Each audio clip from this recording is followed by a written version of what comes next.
You can start. Okay, sir. आवाज किसका थोड़ा ये हो रहा है मेरे ख्याल से. Am I audible, sir? Yes, you are audible. Okay, thank you, sir. A very good evening, everyone.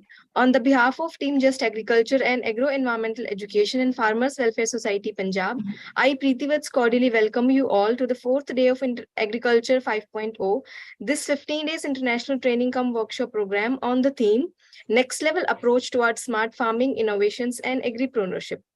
This program has been organized jointly by the Just Agriculture e-magazine, VNM KV Prabhani, Maharashtra, and Agro-Environmental Education and Farmers Welfare Society. I must congratulate the team Just Agriculture for organizing such insightful training programs at very regular intervals and for collaborating with big universities and institutions in such a short span of time. I would like to appreciate our co-organizers, which are NAHEP, National Medicinal Plant Board, Government of India, MPUIT Udaipur, and Maharana Pratap Horticulture University, Karnal. Just Agriculture, dear participants, you know it's India's largest agri-professional platform with more than 5.5 lakh readers across the world. It offers a prodigious platform for the researchers, students, scientists, and other agriculture professionals to share about their latest agri-innovations. There are a number of issues of this magazine has already been published. Also, Just Agriculture magazine is widely circulated among the farmers, professionals, and academicians among 28 states of India and 63 countries globally. On the other hand, Agro-Environmental Education and Farmers Welfare Society aims at enhancing the livelihood opportunities for more than 1 million farm households in the country. They both are amongst the largest networks of agriculture and allied sector professionals in the country right now. Now coming to the session, I would like to thank our guests, organizing course director of this program, Dr. DPS Badwal sir, course convener, Dr. Sandeep G. Shinde from VNM KV Prabhani, course director of this training program, Dr. Mohit Bharadwaj, members of the organizing committee, course coordinators, Dr. Utkarsha Pramod, Vice President, that is Strategy and Partnership, Just Agriculture Education Group, Dr. Paresh, and Vice President, Branding and Marketing, and Just Agriculture Education Group, and most importantly, the attendees of this session. Now the time has come where I warmly welcome our chief guest of this first session, Professor Ganesh Hingmayar. Before inviting sir to deliver his lecture, let me briefly introduce sir to our participants to inspire us. Professor Ganesh Hingmayar is a renowned intellectual property enthusiast and a winner of 2 consecutive National Intellectual Property Awards in 15 and 16 given by Ministry of Commerce, Government of India. Sir is the head of Intellectual Property Right Council at Chembur, India, and also mentor and IPR GI advisor at Baramati Incubation Center in NIT Jalandhar, Punjab. Professor Ganesh completed his LLM from UK after completing LLB from ILS Law College, Pune, and he has completed MPhil in Economics from the University of Pune. Sir has completed several professional trainings in Japan, like Japan Patent Office, Indian Institute of Foreign Trade, Indian Institute of Technology, Kanpur. Sir is a visiting faculty to most prestigious academic institutions in India and delivered more than 1,011 sessions in different states, including IITs and national law schools. Sir is also a founder of Great Mission Group Consultancy, which is dedicated towards promotion and protection of IPR in the country. Sir is also the founder and presently Sir is founder and director of GMGC IPR Services Private Limited, a startup recognized by Government of India under the Startup India scheme launched in 2016 by Government of India. Sir is a passionate writer writer with more than 200 published articles and numerous news articles in all majority circulated newspapers of Maharashtra and India. His main 3 books on, he has authored 3 main books on economics, intellectual property rights, and there is GI Namankan in Marathi. Manuscript of 2 more books is under preparation. Indian Institute of Technology, Kharagpur invited Sir to chair the session and inaugurate the Patents and Geographical Indications Derived program in 2016. His organization has signed a memorandum of understanding with many renowned colleges, institutions, and universities in Maharashtra for academic promotion of IPRs. Sir has remarkable contribution in the IPR and GI, which had led to publishing of his books on the subject of Raj Bhavan, which was inaugurated by Honorable Governor Shri Bhagat Singh Koshyari on the 2nd of August 2021. Sir has attended several ministerial conferences of WTO at Cancun, Hong Kong, Geneva, Indonesia, Kenya, Argentina, and his 3 position papers on GI issues have also been published at WTO website. Sir has also worked as an expert in the international project called A Tale of GI in India, supported by European Union and Government of India. Sir has worked for 75 GIs, out of which 29 are registered. His contribution in registering agricultural geographical indication is more than 25% of total agricultural GI registered in India. It is because of his genuine efforts and relentless hard work, Maharashtra is top in the list of agricultural GIs in India. Sir's continuous work with only one thing in the mind, that miles to go before I sleep.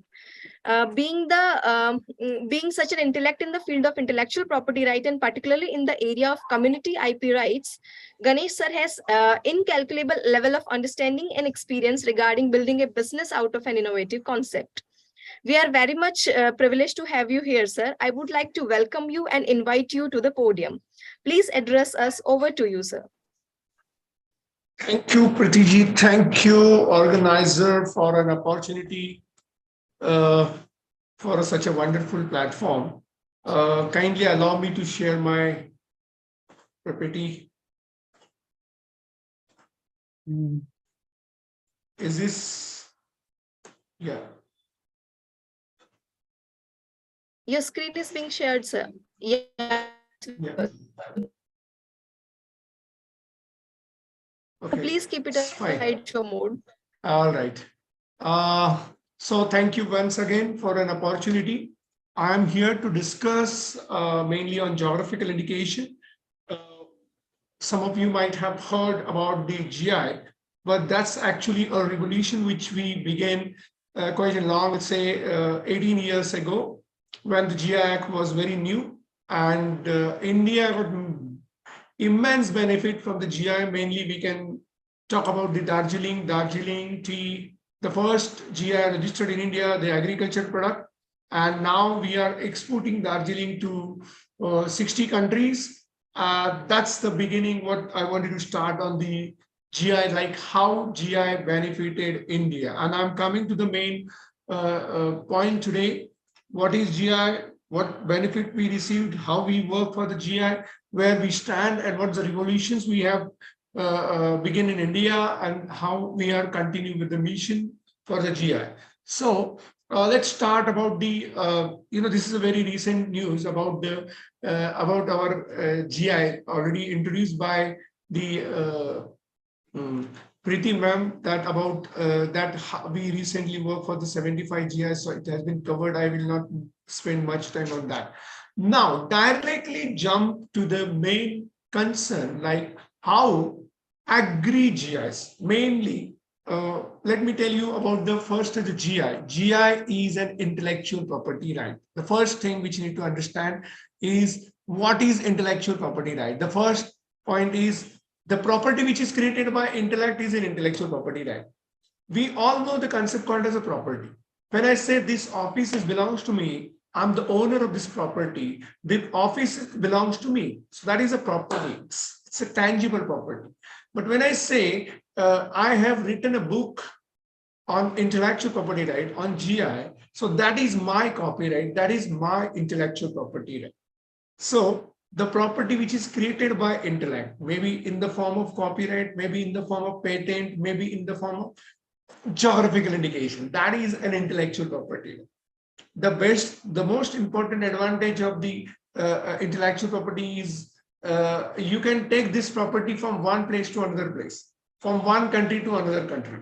What I started with the Darjeeling tea, we took Darjeeling from India to Europe or other places. Likewise, we also got champagne from France or Scotch whiskey from Scotland, because those product, Scotch whiskey or champagne, got the GI. So you can take your intellectual property from one place to another place. That is the biggest advantage you will find for the intellectual property right. However, I cannot take this classroom to other place, this office to other place. So that's the biggest difference you can find from the normal property and the intellectual property. So geographical indication is an intellectual property right. This is our forefathers patent, you can say. Now, and of course, there are three categories in India can get the GI registration. Number one is an agriculture GI. So it particularly, again, there are 5 parameters we need to understand with respect to the agri GI. Number one, soil. Number 2, water. Number 3, environment. Number 4, climatical condition, and number 5 is a community. That's of course agrarian community. So if you have a unique soil, specific soil, and say for an example, I can give you an example. I have registered Mahabaleshwar strawberry in 2009. So what is soil? The soil is a red laterite soil. The second element was the water. There is a heavy rainfall you will find in Mahabaleshwar. The third is an environment. You will find particularly Mahabaleshwar is known as a hill station.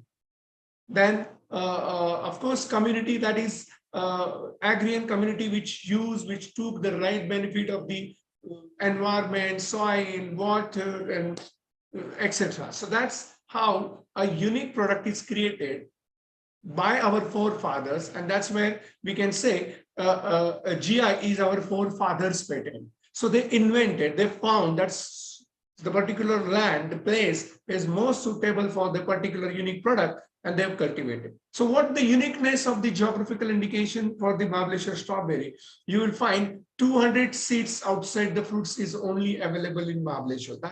That's 20% extra nutritional value. For other strawberry, you will only find 160 seeds outside the fruits. However, in Mahabaleshwar, you will find 200 seeds outside the fruits. So that's the advantage you can understand, and that there you can easily identify that GI is for unique product. So let me go back to the 3 categories which can be registered as a GI. Number 1 is agriculture product. So agriculture product, which is geographically identified unique product.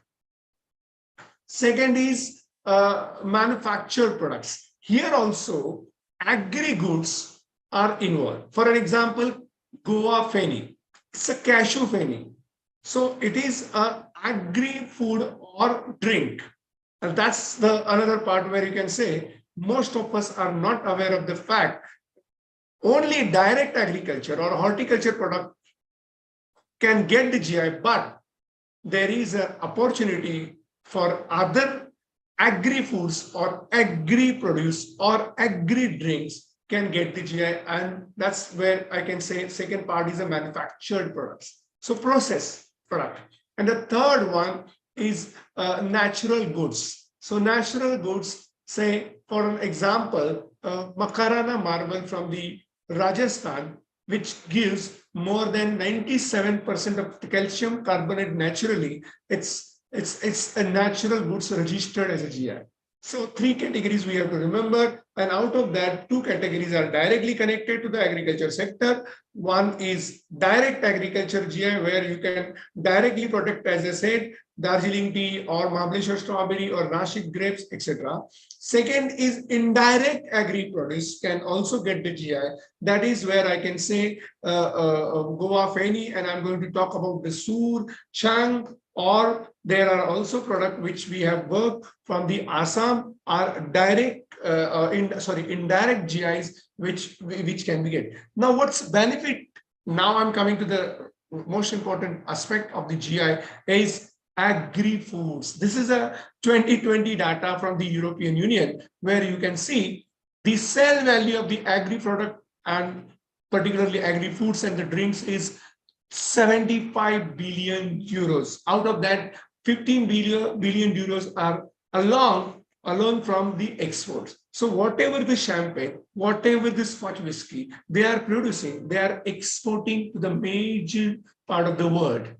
So even 3 months ago, you can see the major importer for the Scotch whiskey is India right now.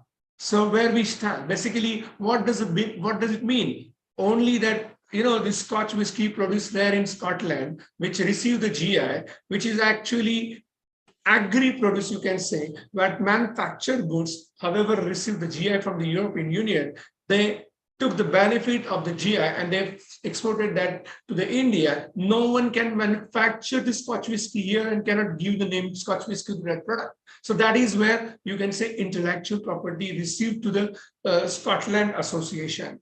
So here, that's the benefit. You can understand the foreign exchange, huge amount of foreign exchange is available to the Scotland through their GI. Similar thing for the champagne, and of course, many other products which may discuss in due course of time. If time permits, today itself we can discuss. That is a feta cheese or sweet chocolates and etc. etc. That's where the European Union took the right benefit of the GI.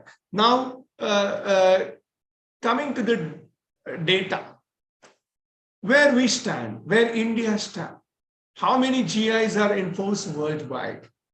If you see, this is again 2021 data, where you can see China received more than 9,000 GIs. In Europe, they have 59,000 GIs. Where we are, India only granted 450 GIs. So where we stand, even not for 5% with compared to the China, there we are. And that's the concern we have to understand and really need to take the benefit. So what the message to all of us? See, where European Union took the benefit of the agri-foods, agri-GIs, agri-drinks, that we can understand and can initiate a mission in India, like where China is heading, where we stand, that has to be understood properly. Now coming to the real benefits of the GI. First, I have already mentioned that GI is an intellectual property right. What benefit you will receive? Of course, I said you can export your product, you can get the foreign exchange, that's a direct benefit. What is another benefit? Like a premium price to the farmer.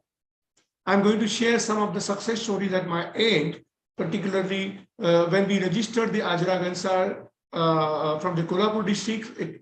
The price was 36. Now they are getting these 72 rupees per kg. I have a number of good example, including Mangalveda Jawar. Now they are also getting the double price. So likewise, a premium price would be available once the GI is there. That indicates particularly GI is a quality tag and people are ready and willing to purchase the quality product by giving a premium to that product. That is what the result we have also successfully received. And then you can see it leads to the premium price. Particularly, you will find the GI is from the rural area. So it's actually raises the income to the rural areas. What I said, Ajra Gansar. Ajra is a taluka there in Kolhapur district. What I said, Mangalveda Jawar. Mangalveda is a taluka there in Solapur district. So this is basically rural products which are unique, receive the GI, now fetching the premium price and ultimately getting the benefit to the rural economy. And that's the first and the important aspect need to be understood. Now let me talk about my personal success stories on geographical indication. I said GI can be granted to agri, non-agri products. So I registered a non-agri product in 2007 called Puneri Pagdi. Puneri Pagdi, that's, you can see, used by the Lokmanya Tilakji, and a unique product. What is another specialty of the GI need to be understand? Those are the product area specific, geographical area specific products are only entitled to get the GI. And second, those products need to be unique.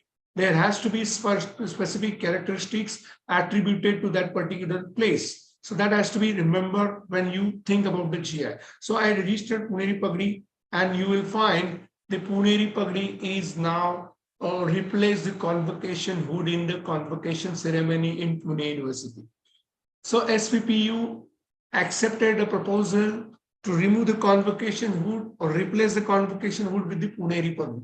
So one can imagine how much employment will be generated in Pune area for making of a Puneri permit.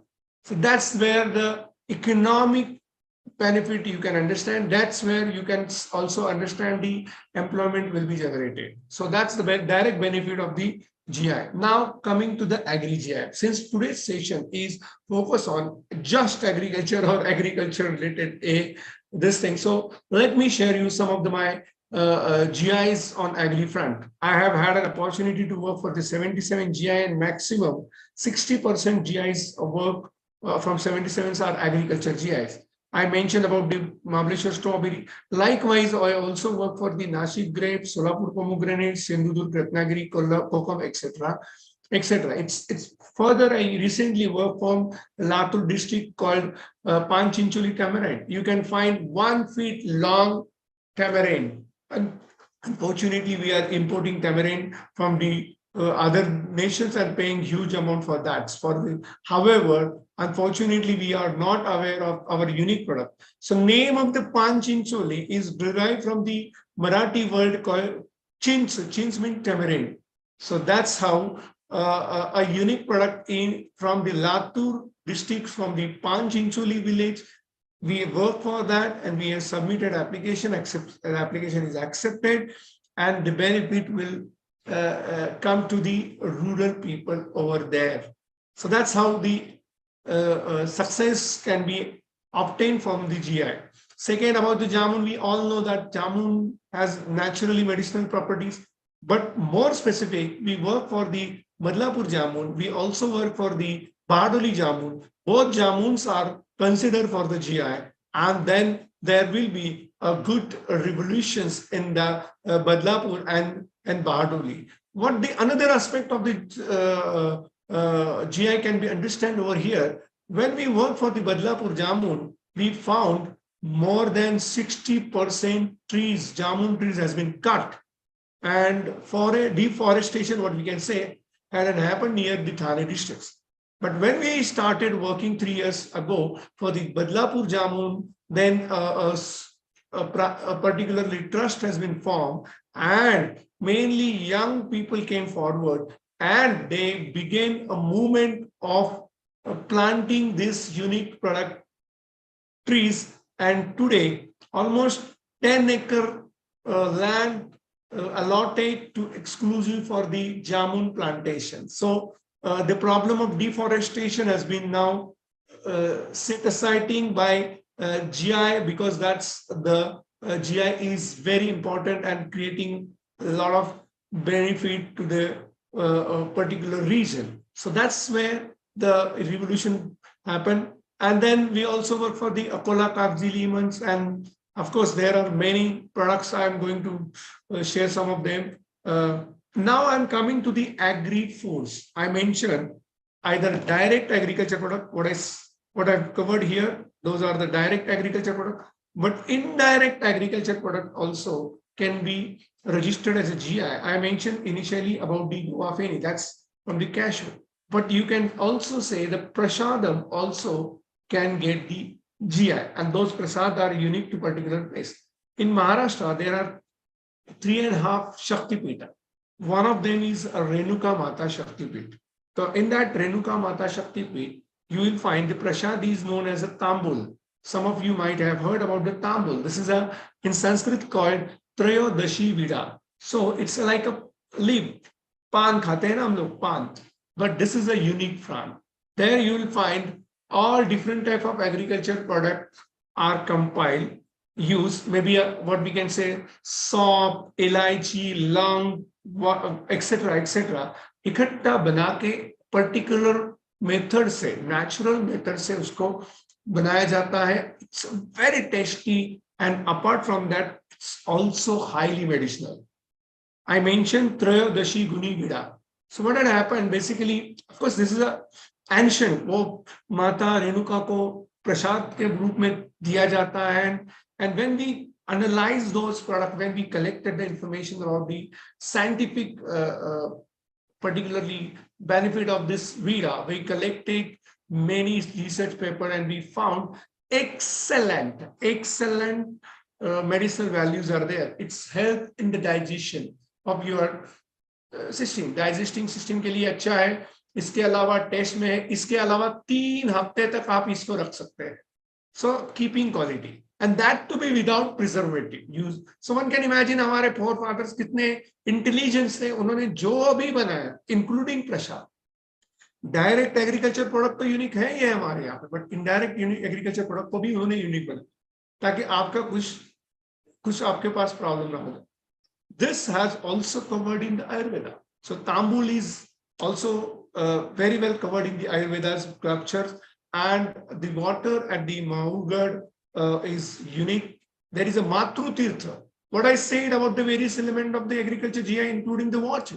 So water in the Mahurgad of the Renuka Mata of the Nanded district, where we work for this Tambul, had particular unique properties. So that's the uniqueness which comes through the natural resources. I mentioned about the Nashik grapes, which I have registered in 2000, again 9 and 10. So when we work for the Nashik grapes, we found there is a TSS. You all are from majorly from the background of the, say, agriculture. So TSS, total soluble sugar, more sugar content we found. And when we went into deep, we found the Godavari, which starts from the Brahmagiri, carries lots of mineral, flows inside the mountains and the the underground. Then it carries lots of mineral, and that gives the uniqueness test, particularly a sweet taste to the grapes.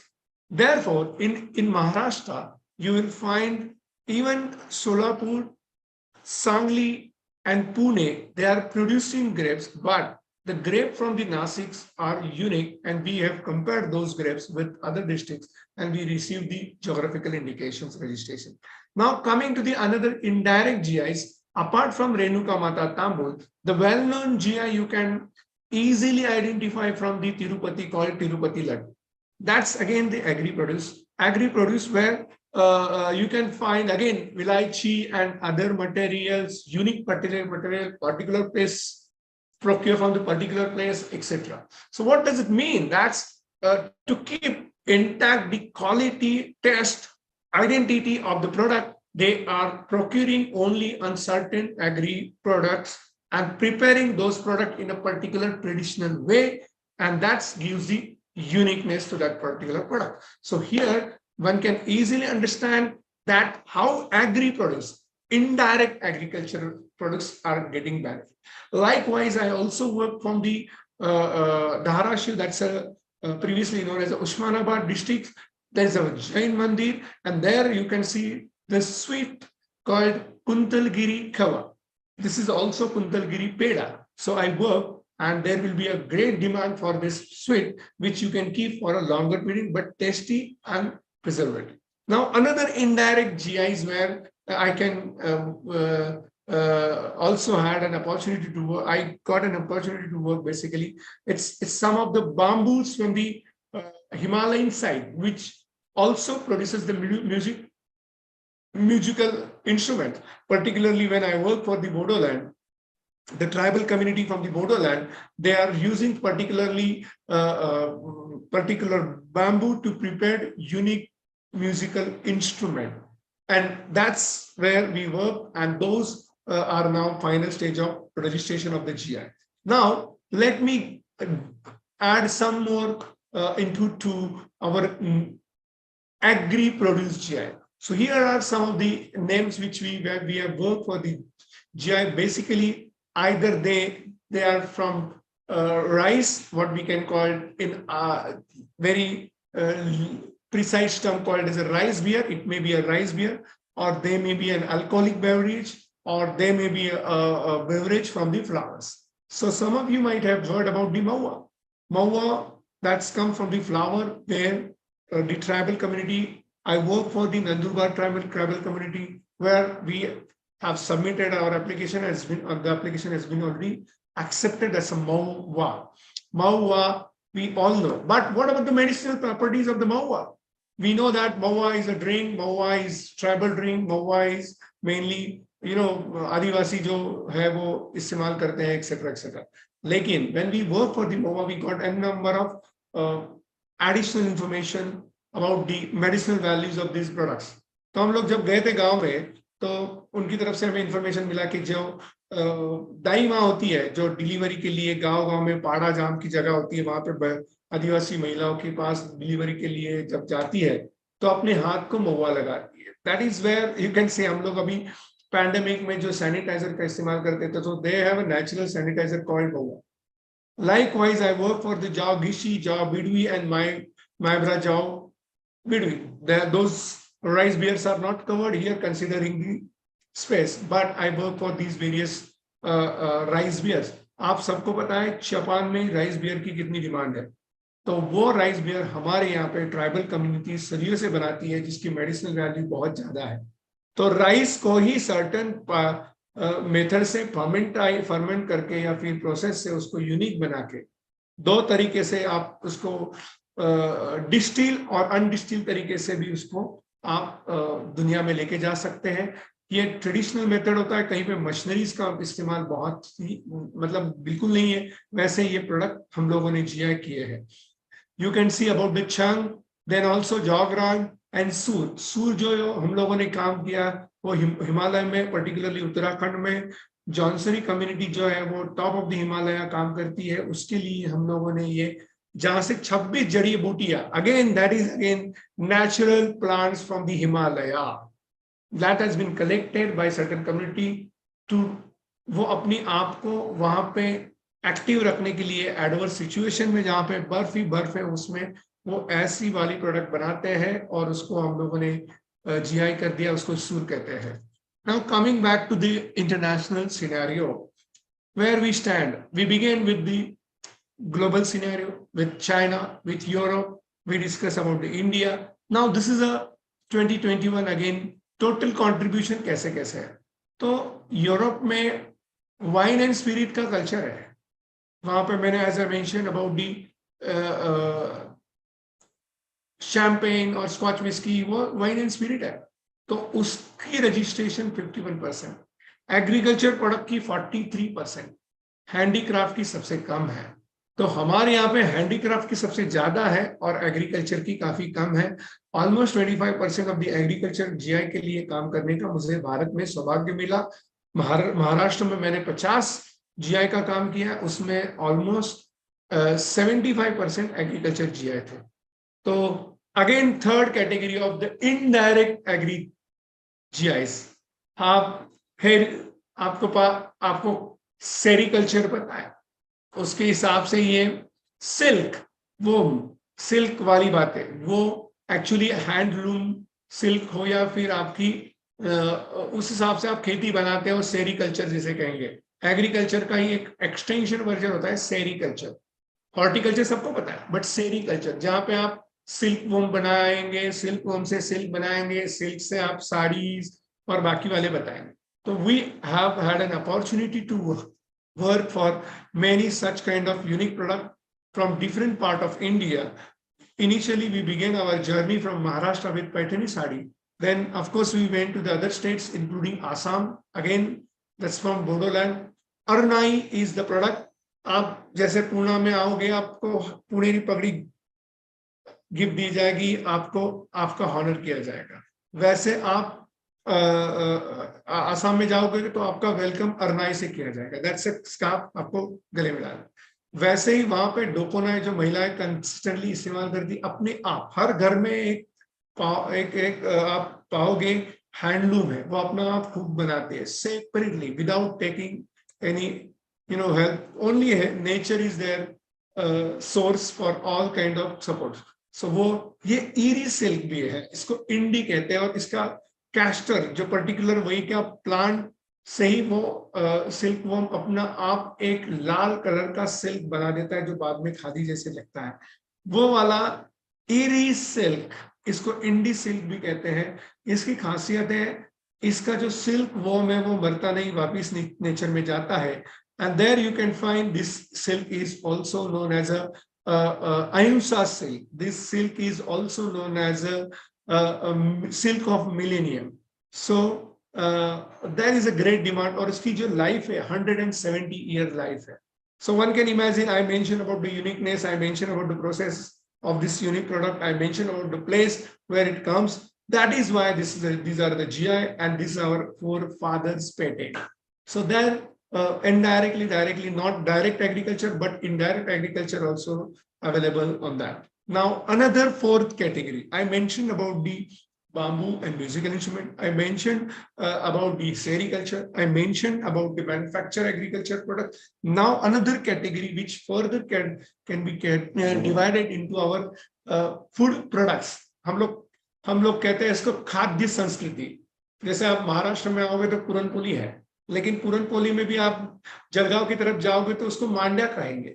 तो हर जगह की हर खासियत है, उस हिसाब से वो बनाई जाती है. तो वैसे ये अलग अलग प्रोडक्ट के लिए मुझे सौभाग्य मिला जीआई करने. Ondla, this is another traditional dish from the Assam. Then I don't know, some of you may be from the Marathwada, but there is a place called Latur. In Latur there is a particular village called Borsari. वहां की एक दाल है, बहुत ही बढ़िया दाल जिसे कहते हैं, वो अपने आप में एक खासियत है. और उसकी खासियत में से एक खासियत है कि आप इसको कितना भी डायरेक्ट पियो खाओ, आपको एसिडिटी नहीं होगी. वहां की पानी ही वैसे है, जिसे कहते हैं हम लोग अल्कलाइन वाटर वाला कंसेप्ट आजकल आ रहा है ना, वैसे वहां से नेचुरली आता है. द्वाका गाकी नाम की एक आसाम की और भी प्रोडक्ट, जो 17 से लेके 101 आजू बाजू की जो नेचुरली अवेलेबल प्लांट्स जो है आसाम में, पर्टिकुलरली बोडोलैंड में, वो इकट्ठा करके इसको गाका गाकी, ये नेम है, इसको बनाया जाता है. देन अनदर एग्रीकल्चर में हम लोग फिश को कंसिडर करते हैं, फिशिंग को कंसिडर करते हैं. वैसे ही आसाम में बोडोलैंड में घर घर में आपको फिश टैंक ऑलमोस्ट दिखाई देंगे. तो वहां पे ये फिश जो जेली टाइप फिश होता है उसको बनाते हैं, और उसको 3 साल तक प्रिजर्व रख सकते हैं आप. सर्टन, आप जिसे कहोगे हम लोग चटनी बनाते हैं या फिर जाम बनाते हैं, वैसे ही फिश का जाम, उसको वो ना फार्म कहते हैं. ना यानी फिश, और फार्म ये जेल जैसे बनाया हुआ हो. तो ये उनकी तकनीक है, ताकि वहां पे हेवी रेनफॉल, एडवर्स सिचुएशन, ऐसे में आपको फूड प्रिजर्व करके रखना पड़ता है, और वो विदाउट प्रिजर्वेटिव नेचुरली आपको उपलब्धि हो जाए. तो ऐसे में हमारे फोर फादर में देखो नेचुरल प्रिजर्वेटिव कैसे बनाए हुए थे, उसमें से ये नाफान. वैसे I have already mention about the Nenuka Mata previously. Ranya roti, Ranya is the word derive from the ranjan. Ranjan is the matka, मटके पे सेकी गई ये रोटी है, इसको रान्या रोटी कहते हैं. आप लोगों को रुमाली रोटी पता होगी. तो ये थिन होती है, कीपिंग क्वालिटी इसकी बढ़िया होती है. एंड और बाबा साहेब अम्बेडकर जी की जो महार कम्युनिटी है, और उन्होंने जो प्रमोट किया था, उन्हीं की वहां से ही अपनी ये कम्युनिटी, महार कम्युनिटी जो अपनी है, वहां की महिलाएं ये बनाती है, इसको रान्या रोटी कहते हैं. Now coming to my concern about how you can work for the GI. I covered what is GI. GI is a unique product. What is GI? GI is intellectual property right. What is GI? GI is our forefathers patent. What kind of GI is? GI can be 3 types: agri, manufactured, and natural. I covered agri and natural. Manufacturers are a direct agri and indirect agri. But now coming to the profession, you need not to be a soldier to protect your country's border. You can be a soldier by using your profession to protect your country's border. So that is why I had an opportunity to work. You can see I began from Pune, from my native place. Then we took our GI mission to the Jammu Kashmir. We protected Doda mushroom. Now Doda mushroom is getting double price. We also protected snow mountain garlic from the Kashmir, then chang from the Ladakh, then sur from the Uttarakhand, and of course you can find 21 GIs from the Bodoland itself. So there one can immediately understand that you can contribute with your profession once you have a knowledge. Now let me share you success stories at our end on the GI. I mentioned in the beginning itself, I worked for the Pune Republic as a GI in 2007, and today the convocation ceremony has been conducted with the Pune Republic only. So one can say, now we are going back to the culture, we are going back to our tradition, we are now protecting our symbol of culture, symbol of heritage, etc. So that's what the happened. Say how you can do that. That's now let me share the procedural aspect. See, we have worked for the Ambemore rice, but some of you may have heard that Ambemore is in the extinction of the, ये extinction हो रहा था, ये नाम शेष हो रहा था. उसके बाद हम लोगों ने इसको रजिस्टर्ड किया. फिर हम लोगों ने ये ऐसे ग्रुप मीटिंग शुरू की है फार्मर्स के साथ, 10-15 उनको हम लोगों ने जो पुरानी सीड्स थी वो वापिस दे दी. And today you may not believe that 25 farmer लोगों ने अपनी अपनी जगह में सक्सेसफुली वापिस अम्बेमोर को लगाया है. This is the meeting where we have conducted and I interacted with the farmer, and now they are with the Ambemore. So there is another success story at our aim from Shangli. We have worked for the resin called Sangli resin. We, after the GI registration, the Sangli resin received 4x price. 4 गुना उसको price Delhi में मिला. Jalgaon banana we registered. You can also find in this nice part of this GI, Jalgaon बनाना की registration के बाद, GI के बाद, तांदुलवाड़ी नाम का जो विलेज है वहां से 12 करोड़ की केली एक्सपोर्ट हुई है जीआई के माध्यम से. You can also read, watch, listen my success stories on my YouTube, where we have covered in detail about that individual. हम लोगों का जलगांव में कब हुआ, क्या खासियत है, कब हुआ, कैसे, किसने पब्लिश किया, सब काली बातों को हम लोगों ने डॉक्यूमेंट बना चुके हैं. और उसकी मेरी यूट्यूब चैनल में, मेरे आर्टिकल में, गूगल में आप गणेश हिंगमेरे डालोगे तो ट्विटर, लिंक्डइन, सब जगह पे डिटेल. कंसिडरिंग द टाइम हमारे पास अभी 1 घंटे का है, फिर भी मैं आपको एक स्लाइड में काफी बातें बताने का प्रयास करूंगा. लेकिन इन डिटेल चाहिए तो आपको आगे जाके मेरी आर्टिकल भी मिल सकती है, मेरी यूट्यूब की चैनल भी है, उसमें भी डिटेल वाला इंफॉर्मेशन आप लोगों को मिल सकता है. ट्विटर में भी समराइज फॉर्म में उसकी लिंक मिल सकती है, लिंक्डइन में भी मिल सकती है. तो दैट इज अ डिटेल वाला सोर्स वाला. But for time being I am covering all these things here also. So there is another GI success stories at our end called Dahanu.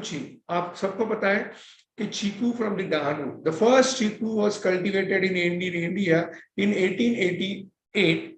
उस वो जगह थी घोलवड, डहाणू, जो पालघर में है. वहां से शुरुआत हुई थी महाराष्ट्र में जो है, और बाकी जगह पे फैल गई भी. चीकू पूरी भारत में भी मिल रहा है. लेकिन इस चीकू की खासियत ये है कि उस जगह की जो मिट्टी है उसमें कैल्शियम का प्रमाण ज्यादा है. सो उसके हिसाब से वहां की चीकू यूनिक बन गई. और वो ऐसी जगह है जहाँ पे 12 महीने चीकू आता है. सो उसको कंसिडर करके हम लोगों ने इसका जीआई जब ले लिया, उसके बाद आज वहां पे चीकू चिप्स, चीकू वाइन, चीकू पाउडर, चीकू पार्लर बन चुके हैं. तो जो बाय प्रोडक्ट की इंडस्ट्री बननी चाहिए वो अच्छी तरह से जीआई के बाद बन रही है. और ये प्रोडक्ट भी काफी जगह पे यू कैन सी एक्सपोर्ट होते जा रहा है. और जहां पे आपका ऑब्जर्वेशन होगा, आपके पास डेटा भी होगा कि भारत में एग्रीकल्चर लैंड का मतलब कल्टीवेशन कम होते जा रहा है, वहां पे ऐसी जगह हो रही है कि जहां पे चीकू का, ये जो चीकू जैसी जीआई के बाद जहां पे लैंड बढ़ाई जा रही है, जो बाहर गई थी वो लैंड आगे वापिस आना शुरू हुई है. तो then there is another success story at our end about Marathwada Kesar mango. आपको मराठवाड़ा के बारे में मैंने थोड़ी बताया कि ड्रॉन कोर एरिया है, काफी हद तक वहां पे मतलब जिसे कहते हो कि पानी कम आता है. ऐसे में हम लोगों ने वहां पे ये जीआई ले लिया. अभी ये जीआई के माध्यम से वहां के फार्मर्स अलग अलग जगह पे अपना ये केशर मैंगो एक्सपोर्ट कर रहे हैं. सो क्या बेनिफिट है जीआई का? Premium price. क्या बेनिफिट है जीआई का? एक्सपोर्ट. क्या बेनिफिट है जीआई का? आपके बाय प्रोडक्ट्स. क्या बेनिफिट है आपके जीआई का? कि आप इकट्ठा आना शुरू होते हैं और अपनी आप रूरल इकोनॉमी को अपलिफ्ट करते हैं. There is another product from my end on the GI front that is particularly turmeric. I work for 2 turmeric, one from Vaigaon, another from Sangli. सो ये वायगांव की टर्मरिक जो है उसमें कुरकुमिन का कंटेंट था 6.24, तो औषधि गुणधर्म था ये। उसको जीआई मिलाने के बाद इसका जो प्रीमियम प्राइस है वो 5 गुना बढ़ गया है, और लोगों को दूध, हल्दी का दूध पीने की आदत लग गई है। पूना जैसे शहरों में इसका प्रमाण बहुत बढ़ रहा है, और इसका बेनिफिट अनबिलीवेबल इसमें से जाते जा रहा है। I have mentioned about the strawberry. I worked for this GI in 2009, and in 2011 we came with the policy called Mahabaleshwar Strawberry Mahotsav. Every year on Good Friday, this Mahotsav starts for 3 days. Very simple model they have introduced. They say you come to Mahabaleshwar, you come to our farm, you eat strawberry freely as much as you wish to. मतलब आप उनके farm में जाओ, जितनी खाना है खा लो, free strawberry खा लो। अगर मैं और आप यहाँ से अपनी जगह से महाबलेश्वर जा रहे हैं तो कितना खाएंगे एक टाइम पे फार्म में जाके? 250 ग्राम, उससे आगे नहीं खाएंगे। तो लेकिन हम लोग वहां पे जा रहे हैं तो 2 दिन रुकेंगे। रुकने के बाद जब हम लोग वापिस आएंगे तो आते आते हम लोग 5, 10, 25 केजी स्ट्रॉबेरी लेके जाएंगे। सो इससे वहां पे लोकल एम्प्लॉयमेंट जनरेट हुआ है, इससे उनको रेडीमेड उनकी यहाँ पे मार्केट मिला हुआ है। इसके अलावा मैप्रो एंड माला जैसी प्रोसेस इंडस्ट्री वहां पे ओपन हुई है, जिससे स्ट्रॉबेरी की प्रोसेस प्रोडक्ट भी लोग लेके जा रहे हैं परमानेंट के लिए। So agro tourism is the another outcome of the GI what we have had a success at our end, and that has been also covered in the Indian perspective. There's another product. We all know that apart from basmati, there are n number of non-basmati aromatic rice. I have had an opportunity to work for the 4 non-basmati aromatic rice. One of them is Ajra Gansa. हमारे पूर्वज इतने अच्छे थे कि उन्होंने अपने product को नाम भी यूनिक दिया था, गणेश साल। This is in Marathi what गण मीन सुहास और साल मीन दांडी। जो सुहास देने वाला राइस है उसको गणेश साल कहेंगे, और अजरा नाम की तालुका जो कोल्हापुर में है उसको उसी में आता है। So now they we have registered this and they are getting good national international market. इसका परिणाम ऐसे हुआ कि उनका प्रोडक्शन जो कम हुआ था वो भी बढ़ रहा है। What you have to do, what I did, let me share with you. We identified the product, we took those products to the market by exhibition, we gifted those products to a national international forum, we have conducted many seminar exhibition, and of course already introduced by Preeti ma'am that I received 2 national awards from Government of India in 2015-2016. But for you people, these all articles about me, about our work, about different GIs, about potential GIs, etc. has been covered. As I said, you can click on Google by name Ganesh Ingamire. You may get an access to the many articles like this. My YouTube channel will also be helpful. My book Marathi में GI मानांकन वो भी book Ganga में और audio form में भी है। आप जिसको जीआई में काम करना है इन डिटेल में, यहाँ पे तो मैं केवल समराइज फॉर्म में बता सकता हूँ, लेकिन डिटेल में जिसको वर्क करना है, अंडरस्टैंड करना है, उसके लिए ये आर्टिकल, ये बुक, ये यूट्यूब चैनल में भी हेल्पफुल रह सकते हैं। ये एक प्रोजेक्ट जो यूरोप यूनियन के साथ मैंने किया हुआ है वो भी यूट्यूब में है, a tale of geographical indication India, जहाँ पे 26 मिनट का 2 वीडियो और 5 मिनट के एक वीडियोज भी, जो भी आपको मेरे यूट्यूब चैनल पे मिल जाएंगे। जहाँ पे फॉर एन एग्जाम्पल हम लोगों ने नासिक कवर किया है, फॉर एग्जाम्पल हम लोगों ने रत्नागिरी और सिंधुदुर्ग कवर किया है। सो वहाँ की मिट्टी कैसे है, वहाँ का एटमॉस्फेयर कैसे है, वहाँ का ये प्रोडक्ट कैसे आता है, कोकम कैसे आता है, ये सब हम लोगों ने उसमें डिटेल कवर किया है। तो that is also available to you. My position paper on GI, demand of the Indian GI at WTO is also available at WTO's website. So those who wanted to go and deep about the study of the potential GI or impact of GI, for them these papers will be helpful, जो मेरी 2013-2015 की है। इसके अलावा now coming to the end, क्योंकि अभी 4:50 बंदे मेरे को, मैं 5 मिनट में कवर करूंगा। मेरा 5 बजे का सेशन का है, 4:55 को मैं खत्म करूंगा। This is our state wise contribution in GI। You can find, अब महाराष्ट्र सबसे ज्यादा हम लोग कॉन्ट्रीब्यूट कर चुके हैं, उत्तराखंड है, बोडोलैंड है, जम्मू कश्मीर है, वेस्ट बंगाल है, लद्दाख है। दिस इज प्रोडक्ट, मतलब कम जिस क्षेत्र में हम लोग सबसे ज्यादा हमारा 60% कॉन्ट्रीब्यूशन एग्रीकल्चर जीआई में रहा हुआ है, ट्राइबल का भी उसमें है, और महार और artisan mark. This is how we have protected our borders, intellectual border. ये महाराष्ट्र के 50 जीआई का हम लोगों ने काम करने का मुझे सौभाग्य मिला हुआ है। ऑल आर अवेलेबल मेरी आर्टिकल के इसमें से। Now last but most important message to you all about this success story के महाराष्ट्र में मार्कफेड नाम की संस्था काम करती है, जिसको मार्केटिंग फेडरेशन काम कर बोलते हैं। ये मार्कफेड नाफेड के लिए प्रोक्योरमेंट करती है, और मार्कफेड ने पिछले 2 साल से बहुत ही अच्छा सक्सेस बना के रखा है कि हमारी जो जीआई है उसमें से 11 जीआई वो प्रीमियम प्राइस देके प्रोक्योर करते हैं और मुंबई जैसे शहरों में वो बेचते हैं। मुंबई में दे हैव प्लान 70 उन्होंने आउटलेट का प्लान बनाया रखा हुआ है, और इसका बेनिफिट अभी फार्मर्स को डायरेक्ट मिल रहा है। सो now government also started procuring the GI product with premium price from the farmer and started selling those GI product in well-known market like Mumbai. So that is a very good success story at our end. With this, I just wanted to conclude or summarize the session. We discussed about the GI. What is GI? We discussed GI is intellectual property right. GI can be granted to the agriculture product or non-agriculture product. Agriculture product further includes your agri produce, like what we say, maybe wine, और हमारे जो खाद्य पदार्थ है वो। इसके बाद sericulture के बारे में भी हम लोग देखा। म्यूजिक में जैसे बाम्बू, पर्टिकुलर टाइप का बाम्बू इस्तेमाल करते हैं, उस बाम्बू के लिए भी काम कैसे हुआ उसके लिए भी कर देखे। इसके अलावा हम लोगों ने सक्सेस स्टोरीज देखी, जो जलगांव बनाना हो, घोलवड़ चिक्कू हो, या फिर वायगांव टर्मरिक हो, आजरा घनसाड़ हो, जिसके बारे में मैंने डिटेल में लिखा। इसके अलावा एंड में मैंने बताया कि हम लोगों ने इसके ऊपर आर्टिकल लिखे हैं, पोजीशन पेपर है, बुक है, और यूट्यूब चैनल है जो आपको एक्सेसिबल हो गए। अगर आप वापिस, मेरा नाम गणेश, GANESH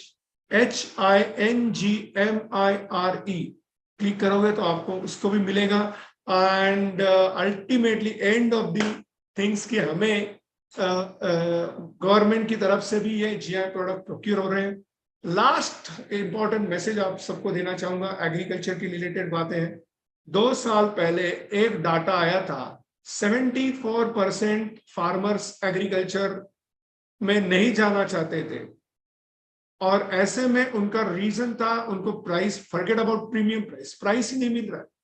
तो जीआई मिलने के बाद आपको प्राइस क्या, प्रीमियम प्राइस मिलेगा। आपकी जर्नी होती है वो दार्जिलिंग के लेके, आप समझ सकते हो उन्होंने चांस से चॉइस की तरफ अपनी जर्नी की है। आई रिपीट, चांस से चॉइस। मतलब हम लोग कहते हैं कि मुझे, अरे भाई मेरी ये प्रोडक्ट को, ये मेरा गुड़ है, इसको जरा 10 रुपया कोई तो दे दे। वहां पे दार्जिलिंग वाले कहते हैं कि मुझे अगर 2000 रुपया कोई देता है तो ही मैं उसको दे दूंगा। तो they decide the price, they decide the customer किसको देना है। तो वो रिवॉल्यूशन लाने के लिए हमें जीआई रिवॉल्यूशन के साथ चलना पड़ेगा। We begin and this revolution and then we give the name to our organization called Great Mission. So with this note, I conclude my session, and I must express my gratitude towards the organizer for an opportunity to discuss this most important subject for agri-field, particularly जो नए वाले बच्चे इसमें आना चाहेंगे, जो scientifically उसमें involve होना चाहेंगे, जो भारत माँ के लिए काम करना चाहेंगे, जो अपनी फार्मर्स के लिए जीवन जर्नी बनाना चाहेंगे, उनके लिए ये बहुत बड़ा अमृत बन जाएगा। Thank you very much for an opportunity. Thanks a lot. Thank you so much, sir. Thank you so much for letting us into this such an insightful session. And we are very much grateful to you, sir. And to keep India in such a strong position, we salute you, sir, on the behalf of Team Just Agriculture and our participants. We are very grateful, sir. Thank you so much for the session. So we have certain questions in the chat box. So with your permission, shall I put the questions, sir? Yeah, please. Okay, sir. So the first question, Dr. Bharat Lal Meena is asking, how to improve GI market in India, sir? Very good question. I have already begun a platform called indiangi.com. This is a very initial level platform to get a market access for the available agriculture products. So under one umbrella, you can get the market. That is where we took initiative.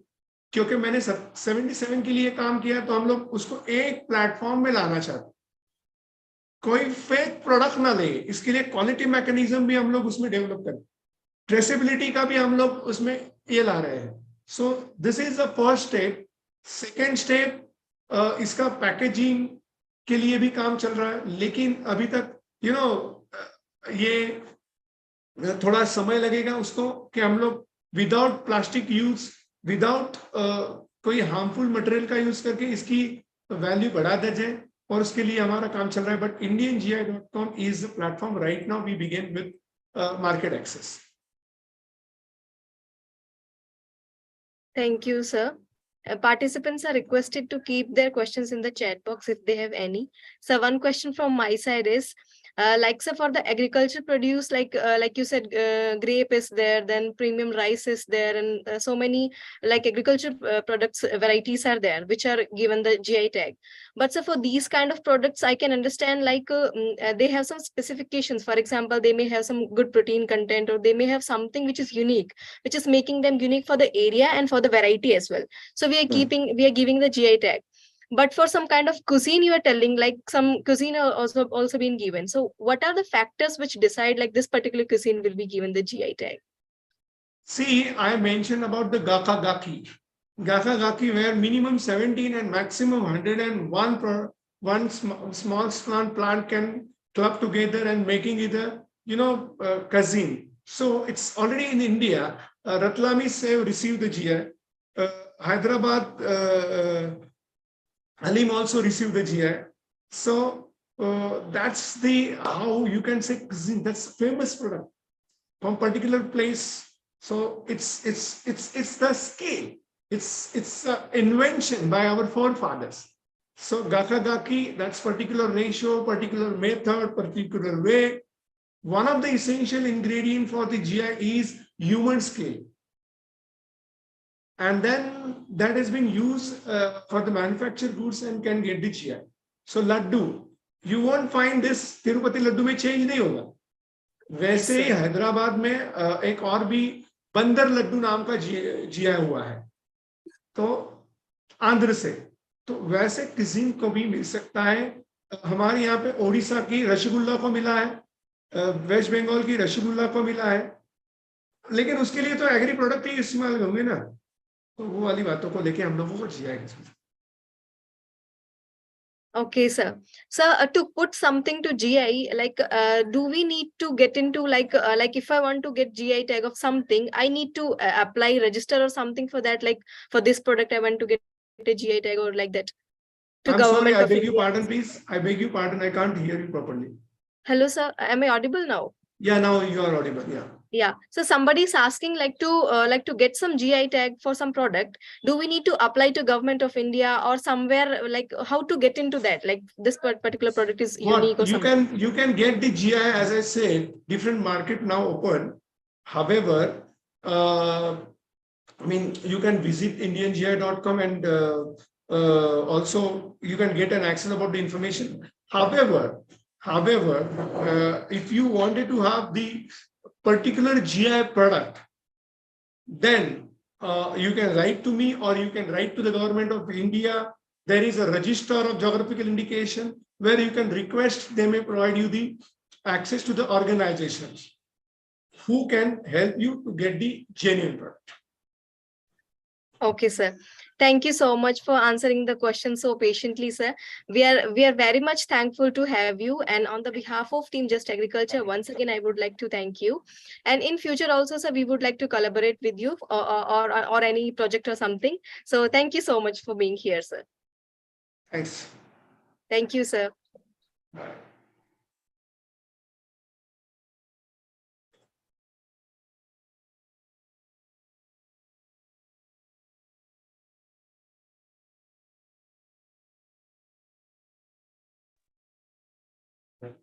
Yes, बरोबर मुद्दाम म्हणलं password म्हणलं तसं.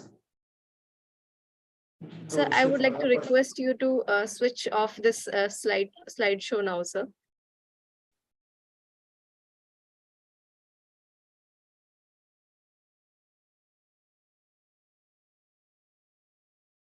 Thank you, sir. So, dear participants, moving towards the next session, we have with us today Dr. Ashok S. Alur, Honorable Vice Chancellor of Kodagu University, Karnataka. He hails from Bagalkot district and completed his graduation, post-graduation in agriculture and PhD in agriculture from Agricultural University, Dharwad. Sir holds a MBA and a postgraduate diploma in the agriculture extension management. He has undergone over 10 national and international EDP and MDP programs in India, USA, Germany, and Kenya. He has around 25 years of experience in the higher education, natural resource management, agriculture, horticulture, rural development, international cooperation, food security, policy advocacy, institutional development, entrepreneurship development, and formation and development of FPOs. Dr. Ashok is currently serving as the first Vice Chancellor of newly formed Kodagu University by Government of Karnataka. Before that, Sir has also served as the first Director of Center of Excellence for the Farmers Producers Organizations. He is instrumental in the formation of Karnataka State FPO Policy 2018, developing a common brand for FPOs, training of CBVOs, and resource institutions. Sir has guided the designing of innovative training programs and support mechanisms for more than 1,200 FPOs in Karnataka, covering over 1 million farming families of Karnataka. He has also served as a first Vice Chancellor of Bharatiya Engineering, Science and Technology University at Anantapur and was instrumental in setting up of new university in Rayalaseema region of Andhra. Sir has served as Special Officer at Horticulture University and played a pivotal role in setting up of new horticulture university and establishment of state-of-art infrastructure and over 10 advanced research centers. He has coordinated a team of experts for the land resource organization of 300 micro watersheds, development of resources atlas and decision support systems for the land and water management under World Bank assisted program in Karnataka. In his capacity, he has been a project coordinator at the International Crop Research Institute for Semi-Arid Tropics, that is ICRISAT. For that, he spearheaded an international joint initiative of ICRISAT, FAO, and CFC for promoting value chain across cereals and millets in Asia. As a program coordinator and head sustainable agriculture in Swiss Agency for Development and Corporation, Embassy of Switzerland, he was instrumental in implementing Indo-Swiss participative watershed development program in Karnataka and natural resources management program in Karnataka and Tamil Nadu. He also worked as a team member in the Agriculture Man Ecology, a bilateral program of Government of Netherlands and India, and contribute for participative technology development in agriculture. Sir is a recipient of more than 20 international awards, 6 national awards, and 6 state awards.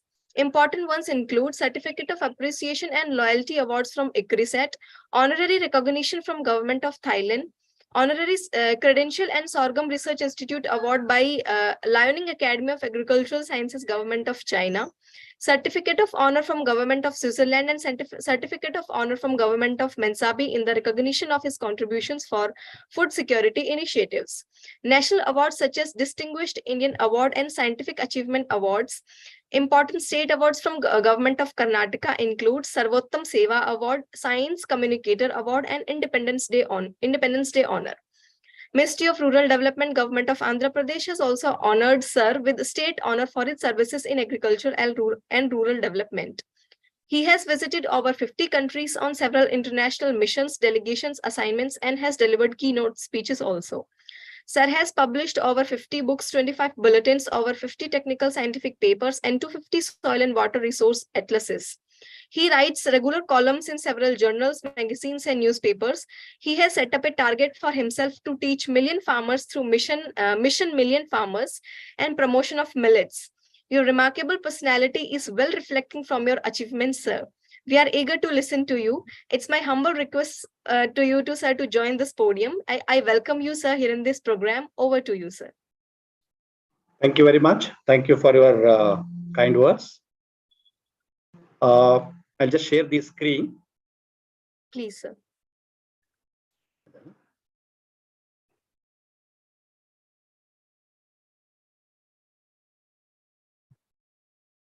Is it visible?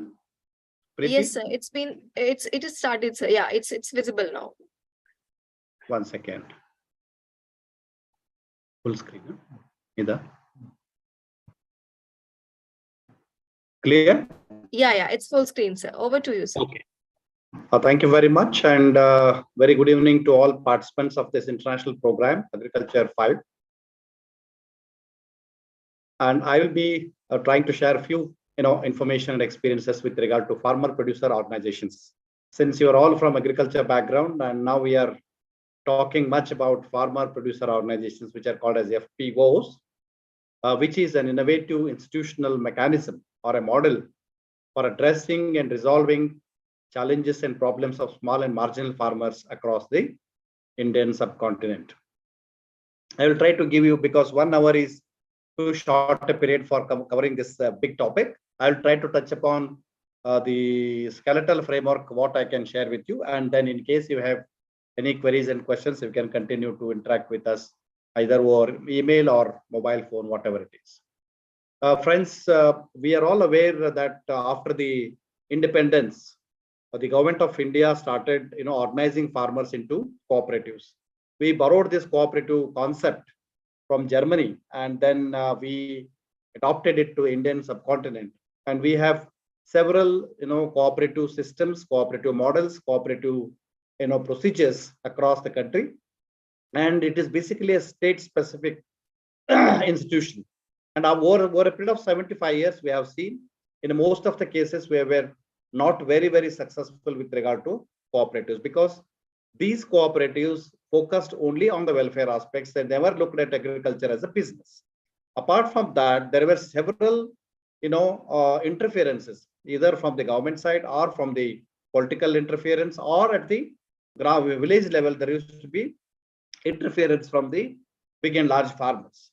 So all these aspects really led to a situation wherein we can definitely say these cooperatives, agriculture or farmers cooperatives, which were formed with an objective to serve the farmers, especially the small and marginal farmers, did not achieve their set objectives completely. So looking at this, the small and marginal farmers, they continue to face several problems. We are all aware small farmers have a difficulty in fetching good quality inputs such as seeds, fertilizers, pesticides. Many times they get furious in material, these inputs. Second, they don't get them on time, and they pay higher price to get these materials. And then comes your mechanization. Small farmers, 85% of Indian farmers are small and marginal, and they cannot afford to keep even a pair of bullock. And in most of the cases, they cannot afford to keep tractors, implements, and other things. So it means to say that they have difficulty in bringing mechanization on the small farms. This is another problem. And as we are all aware, as people coming from agriculture sector, they have a very short window with regard to agriculture operations, and they need to complete all those operations in a given short period of time. Keeping all these points in mind, so mechanization is also an inevitable aspect with regard to small and marginal farmers, and they cannot individually do it. And the next important problem faced by the small and marginal farmers is availing technologies. Hello, sir. Pardon me. Yes, me? Sir, I guess slides are not changing, sir. No. I'm just giving an introduction. Okay, sir. Sorry, sir. Please continue, sir. So the small farmers are unable to fetch the institutional, technology.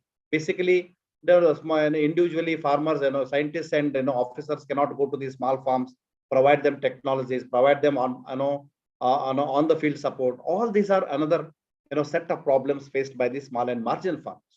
Apart from this, farmers, when they come, when they harvest their crop, they have a very big problem of storing the produce. They don't have place to store their produce. Basically, scientific storage is another challenge faced by the small and marginal farmers. And the most important one is marketing of the produce by the small farmers. Since their quantity of produce that they bring is very small, and they cannot go and dictate the market. They don't have any bargaining power because of the lack of economies of scale. So all these problems are put together, and now they have put the small and marginal farmers in doldrums. So looking at these things, we need an institutional mechanism which can address all these issues of small and marginal farmers. So that's how it was decided. Government of India in 2002 decided to come out with a new institutional mechanism, and that is where we are now. And we call them as farmer producer organizations, where farmers are the members. Nobody else can become the members of the FPO. And basically, producer organization is a very generic name, and it's important that any farmer who is a producer, either agriculture producer, horticulture producer, sericulture, or anything of that kind, they can come together in the form of an organization and make them as a producer organization. And FPO is also known by different names. Many times people call them as farmer producer organizations, farmer producer companies, producer organizations, farmers company. All these are the synonyms for an FPO. If you look at who is a primary producer, most of the cases, we need to nicely define this concept. Any person having land in his or her name, engaged in agricultural production, engaged in primary production of any of the agricultural commodities, can be called as a primary producer. This is a very, very important aspect. And only those primary producers can become the members of the FPO and not anybody else. So the primary produce can be either from agriculture, either from horticulture, sericulture, and the handicrafts, or any of these things. So they can all be called as primary producers. If you look at the objectives, what are the important objectives of the FPOs? Basically, the important objectives of the FPOs is to ensure better income to the member farmers through their own organization. They come together, they work together, they buy together, they sell together, they process together, they do things together. So the second important benefit that brings to the small farmers by the FPO is the small producers, they don't have volumes individually. When they come together, when 10 farmers come together, 100 farmers come together, they can dictate terms because they have huge volumes of produce to sell. So they can get the benefits of economies of scale. And the third important benefit, apart from agricultural marketing, we all know that there's a long chain of intermediaries. Whenever you want to buy inputs, there are 10 distributors, wholesalers, retailers. All these people are there. A farmer to buy a fertilizer involves 4 to 5 intermediaries. Similar is the case. Go to any input mechanism. There is a long chain of intermediaries. Go to market aspect. There are so many people who are involved in the entire process of marketing. So we find these intermediaries knock off majority of the profits from the small farmers, and they don't do any business in a transparent way. Transparency is another important aspect. They knock off the major profits of the farmers. And through bulking and aggregation, the very important aspect, objective of an FPO is to bulk the produce of the farmers together, and you can bring the economies of scale to the farmers, and they will also have a better bargaining power. See, when I have only 2 quintals, 3 quintals, 3 quintals of the produce, I cannot go and bargain in the market. But when 10 farmers, 100 farmers come together, put their produce together and sell it together, definitely the buyers can come to the farmer's place to buy the produce, and they can dictate the price to the buyers. So these are some of the important advantages, objectives that is they are associated with the FPOs. If you look at the important features, what are the important features of the FPO? As I mentioned to you in the beginning, an FPO is formed by a group of producers. Basically, they are the farmers. They own land in their name. They are engaged in agricultural production. They are engaged in production of any of the commodities.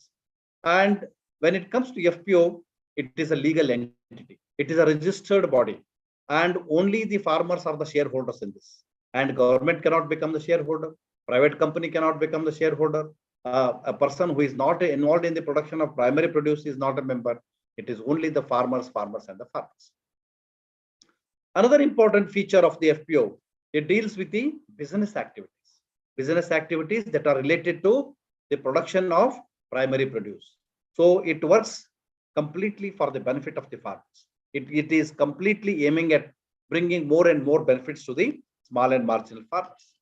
Apart from this, in case of an FPO, it is possible to share the profits. For example, after doing business in an entire year, the farmers can share their benefits. The surplus, a certain quantity can be kept as a reserve fund, and the remaining profits can be distributed among all the members. The most important aspect here is the ownership of the producer organization. The ownership of the FPO is its members. So this is very, very important. This is formed by the members, managed by the members, run by the members. Profits are shared among the members. If you look at the advantages, what are the advantages of an FPO? When you compare this with the cooperative, what sort of advantages it brings? As I mentioned to you, we could not achieve much with regard to cooperatives. We were looking for another institutional mechanism wherein we can bring more and more benefits to the small and marginal farmers. So it was when the institutional mechanism was thought of, it is converted into a hybrid. If you look at an FPO, it is a hybrid model between a cooperative society and a private limited company. It means to say it brings all the cooperative principles into fold, and also it brings the benefits of professional management of a FPO similar to that of a private sector. So this is the difference. It means it has all facets of a cooperative society. It brings or it does the business in a very professional way, like a private limited company does. So this is a very, very important feature. We call it as a hybrid between a private limited company and a cooperative sector. Ownership and the membership. As I mentioned to you already, FPO is owned by small farmers, producers, primary producers, or similar FPOs. It means all the members of an FPO are the farmers who are engaged in agricultural production, or another FPO can become a member, but nobody else can become member other than these two categories. It is farmers and other FPOs. Hence, if you look at the trade, the equity, for example, if I am contributing 2,000 rupees as an equity share, so it is my equity in the company.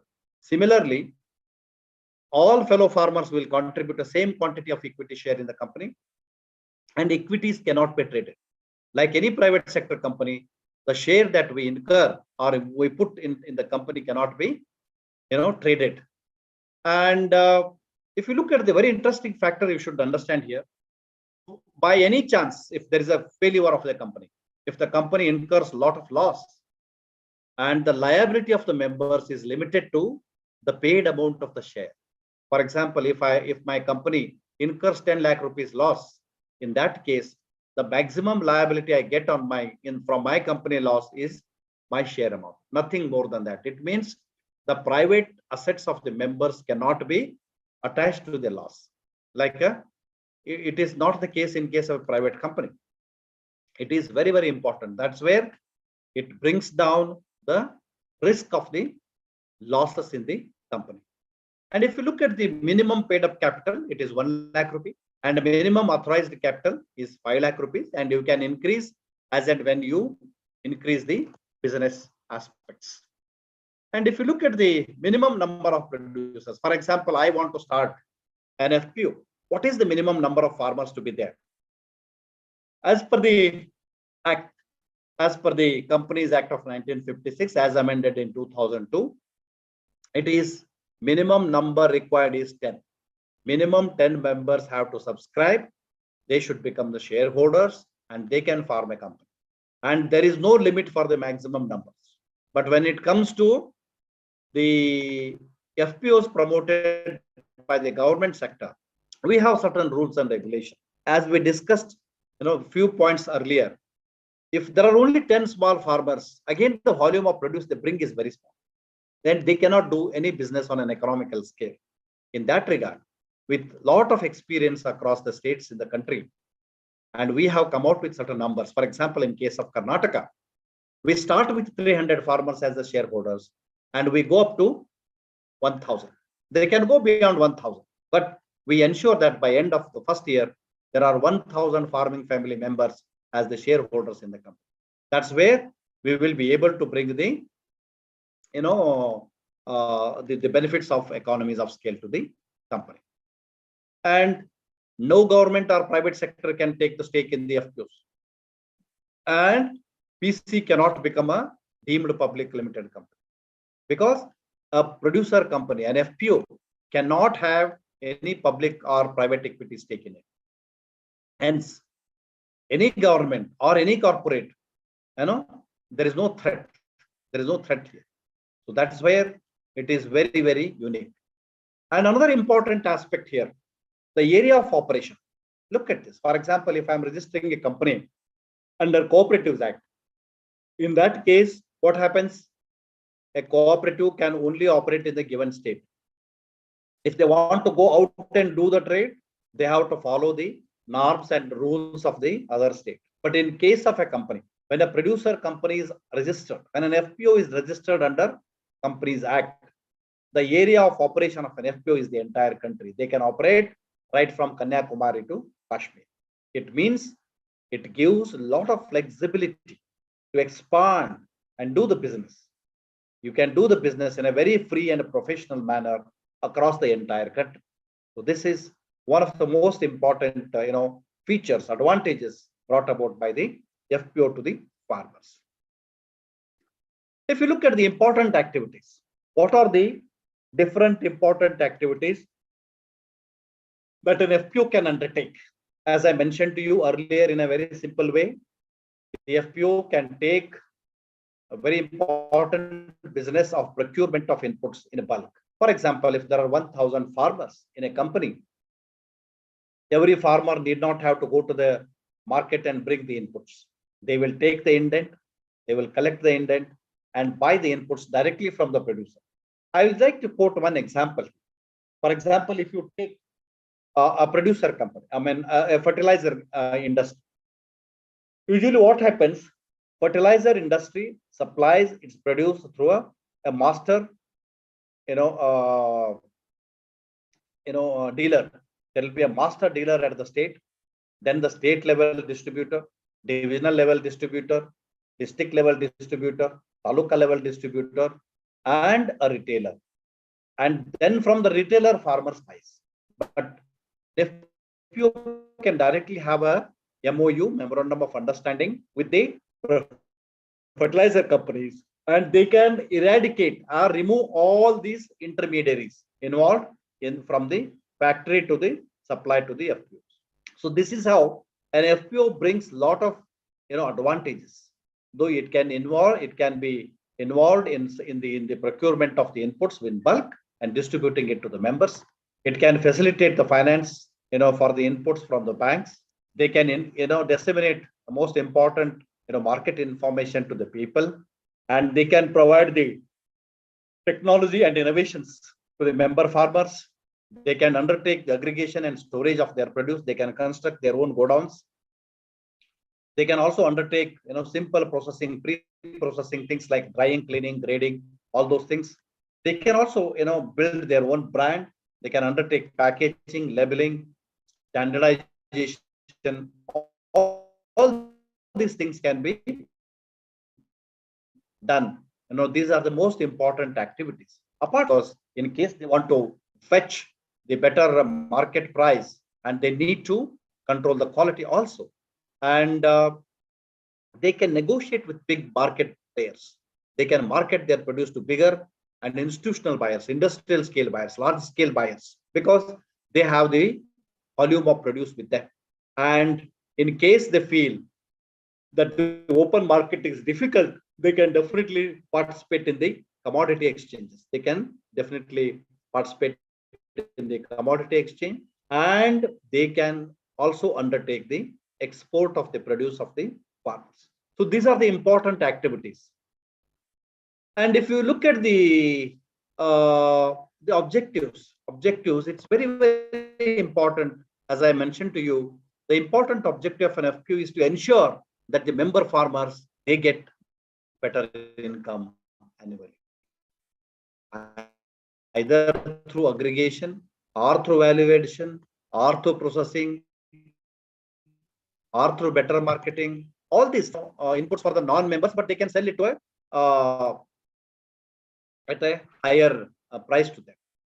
But in this case, the market exigencies, for example, suppose an FPO gets an order from some other country for about 10,000 tons, and the FPO is not able to produce it. In that case, under such market exigencies, under such emergency, they can definitely procure it from non-members, and then they can fulfill their market orders. So like this, FPO can bring several advantages, and they can also bring it as a support mechanism to farmers to get better prices in the market.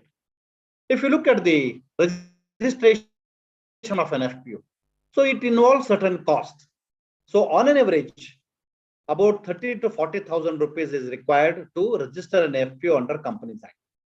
This basically involves application for the name and then digital signature of the 5 members, then stamp duty, then registration and filing fees. And if you are using the services of a chartered accountant or a company secretary, you have to also pay certain consultancy charges to them, stamps cancellation, affidavit fees, and fees to the notary, and share transfer.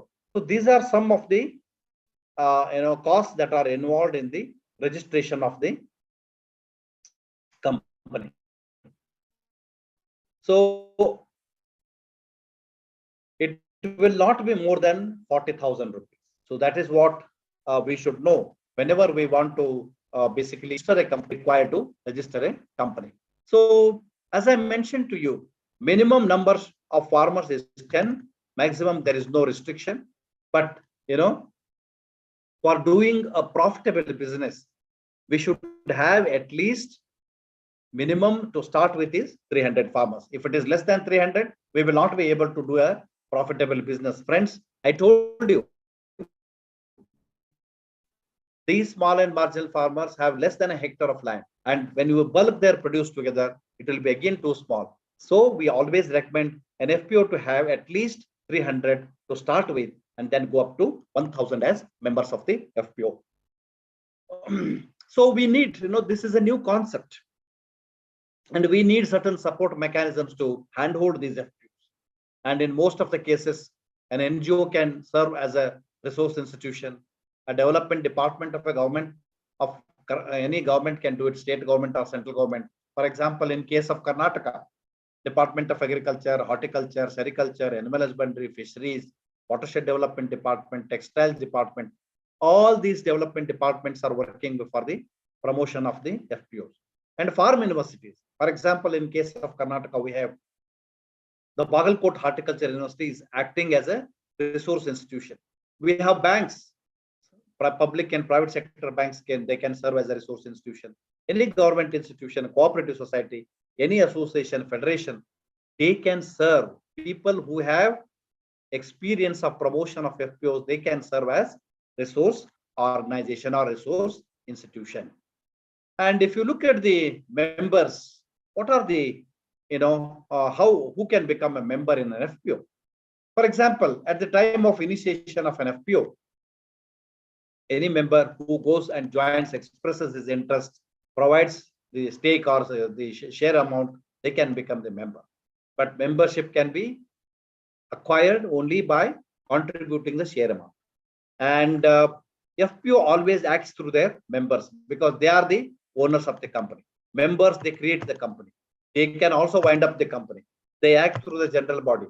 They have more powers, and they are also, required for the overall management of the FPO. And how do we form an FPO? It's a very important aspect. Given the time limits, I'm going to keep it very short. Friends, we know that India has several, villages. It's a country of villages, and it is very, very difficult to promote one FPO per village in this initial stage. So we can identify a cluster of villages: 1 village, 2 villages, 3 villages, 4 villages. But these villages should be located nearer to each other. This should not be more than 10 to 15 kilometers. If it is more than 10 to 15 kilometers, it will be very, very difficult for you to operate and the entire system becomes failure. So identification of cluster to form an FPO is a very, very important aspect. Don't select villages which are far away. You should select those villages which are situated close to each other, 5 kilometers, 10 kilometers, not more than that. And after selecting the cluster of villages, you have to conduct a baseline study. We call that as a feasibility study, whether the villages that we have selected, whether the cluster that we have selected, they are, okay, whether they are feasible to conduct to form an FPO. So you need to have meetings, repeated meetings with the farmers, because the concept is new. Farmers don't know what is an FPO, and once you go, twice you go, they don't believe you. You need to have a repeated, meetings with them, talk to them, convince them, tell them the advantages that an FPO brings to them, and then try to introduce the concept. And you have to identify farmers who are taking interest, identify some 10, 15 leaders in each village. Then you have to take them for an exposure visit. For example, if there is any good FPO working around you, take them, show them how they are working, so that brings a lot of confidence in them. They understand each other. They understand the concept. When they come back, they will be in our front role to convince the farmers and bring them under the ambit of an FPO. So it is very, very important. What we usually do is we identify about 20 farmers in the village. We call them as a farmers interest groups. When 20 farmers are identified, and we identify 2 coordinators, 2 lead farmers, they will be the spokespersons for that FIG. FIG is farmers interest group. Like this, in one village, you can have 1, 2, 3, 4, 10, 20, whatever, depending on the number of farmers. So from each FIG, we have 2 representatives. So in the initial stages, if there are 20 FIGs, we have 400 farmers, and you have 20 into 2 is 40 lead farmers. You call those 40 lead farmers, train them, guide them, take them to different places, involve in the repeated meetings, and put them in the front row. So many times we need time to understand. You cannot do it in one meeting. You need to have focused group discussions, focused meetings, hold meetings with prospective stakeholders, explain what is an FPO, what are the objectives, what possible business they can bring in the company, and what benefits it brings to them. And you have to look at a business plan. What is possible in that particular cluster? What type of crops can be produced? What business can be done? All these things have to do it. And then formation. There are different steps. How do we go ahead with the formation? Out of these lead farmers that were identified from each of the farmers interest group, ask them to identify 10 leaders. You just facilitate the process. Don't select, you have to leave the entire process to the farmers. Tell them what are their roles and responsibilities. These lead farmers are going to be called as promoter directors. We need at least 10 people in the beginning. So they will be subscribing to the memorandum of understanding. They will be serving as the promoter directors. Then prepare the draft articles of association. These are readily available, and you can take it from our institution. And you have to also prepare the memorandum of association, and then you have to call the first meeting of the interested farmers. Call them again, explain them, tell them what is written in the MOA, AOA, and you select the promoters, and you tell them what is the amount of share capital you want to do. Bring the share capital, put it in the savings account. So all this has to be done. And MOA, what is an MOA? Memorandum of Association is basically a charter document, and it includes the name, place or state where it is going to have its registered office, what are the objectives of the FPO, what is the authorized capital, what is the subscribed capital. All that information is there in MOA. And if you look at articles of association, basically this is the bylaws of a company. So it is basically, it's like a constitution. It talks about the management, what are the rules and regulations. All those aspects are written in the articles of association.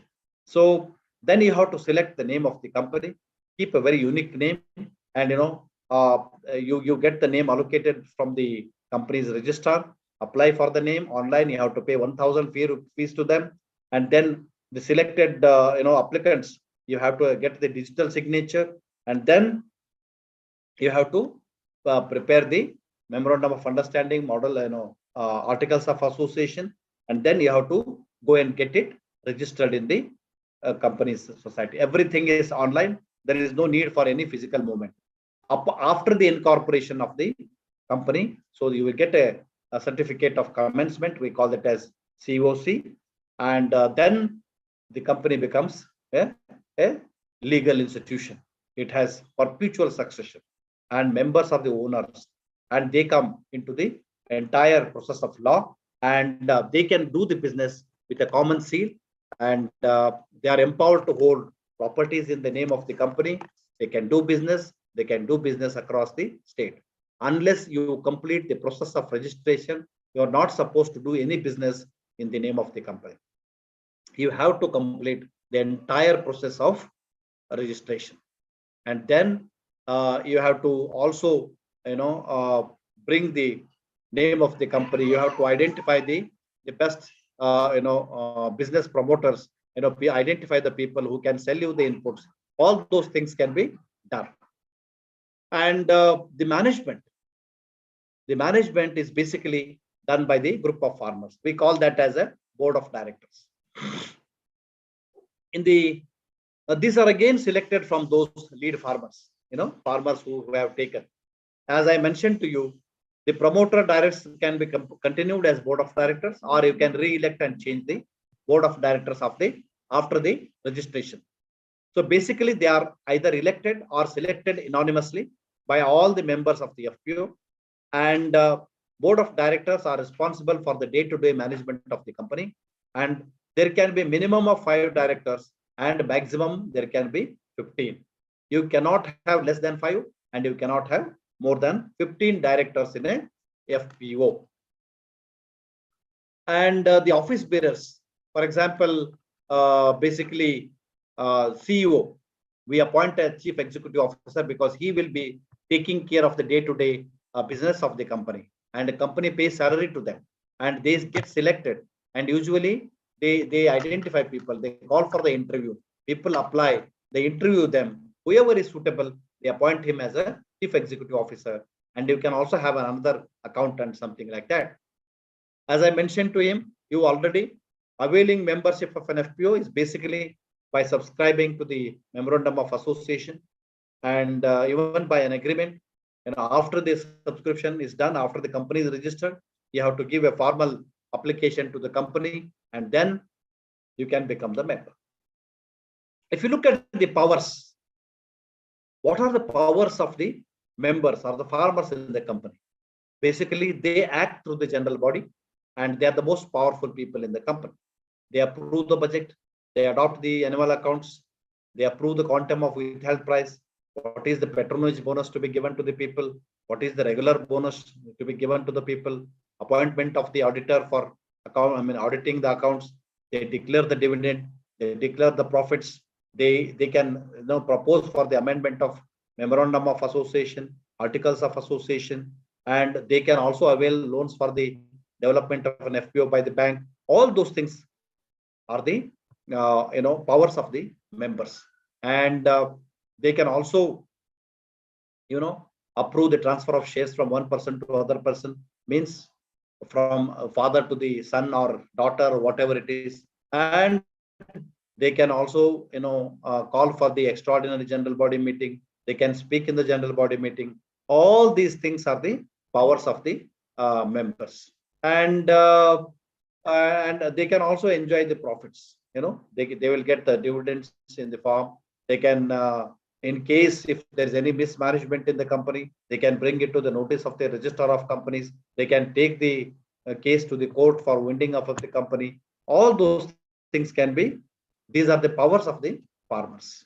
And if you look at the membership, usually by subscription of the share we get the membership. But how do we cease? How do we lose the membership? For example, if I transfer my share to my son, I will lose my membership and my son will get. If I transfer all my share to my wife, she will become the member and I will lose my membership. And sometimes by forfeiting, for example, if somebody dies, then he will lose, and whoever he has nominated, they will get. If a member surrenders his shares, then he will lose his membership.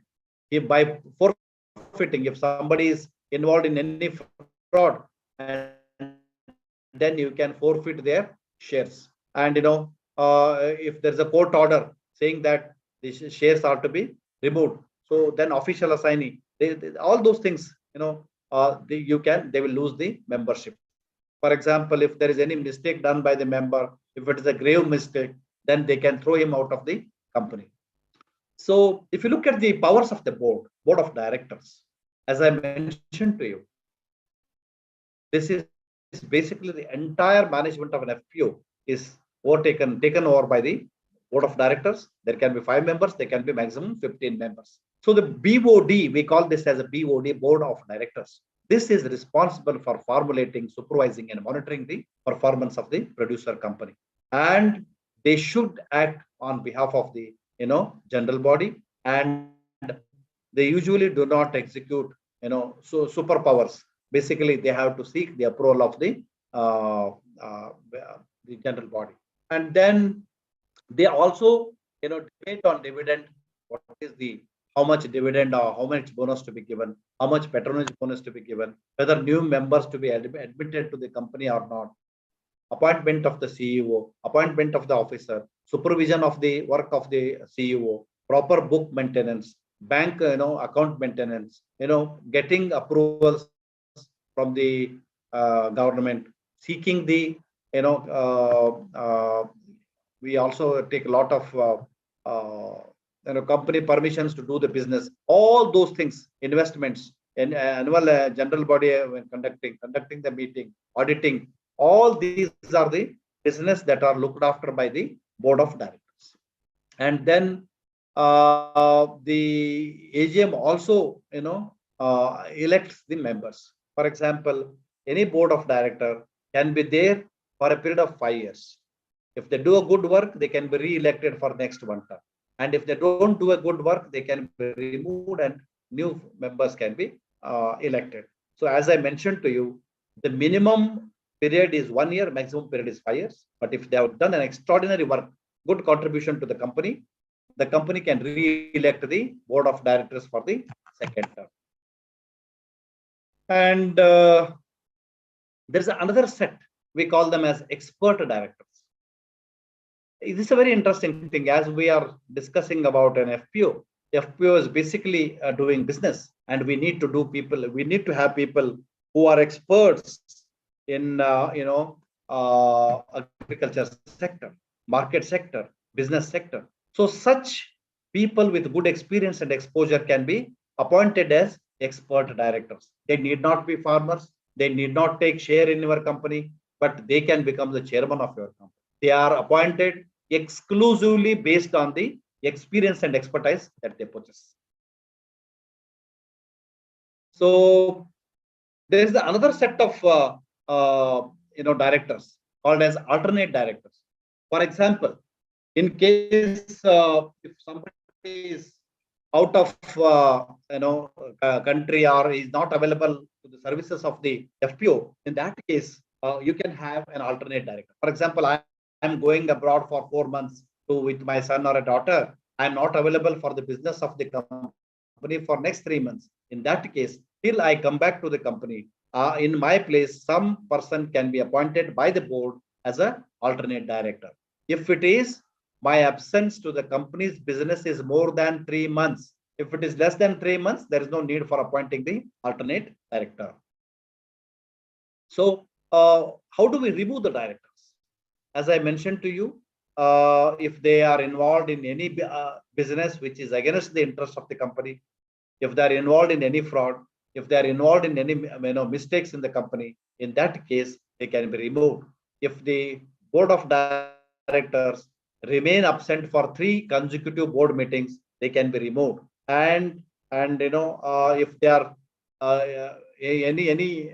giving wrong information or misusing the powers of the director, or if they resign on their own, under such circumstances, they can be removed. And if you look at the CEO, CEO is basically a chief executive officer. He's a qualified, experienced person appointed by any FPO for their day-to-day business. And he cannot be an internal member of an FPO. He is accountable. He is answerable to the entire FPO. He is answerable to the board of directors. He has to work based on the directions of the board of directors. So he is responsible for the day-to-day functioning of the business. For example, it can be an administrative business, day-to-day affairs of the company, operation of the bank account, making arrangement for the safe custody of the cash, overseeing the assets, signing business-related documents, bringing more business opportunities, maintaining book of accounts, undertaking all legal compliances. All this has to be done by the CEO. And if any members ask for any information, he has to furnish it.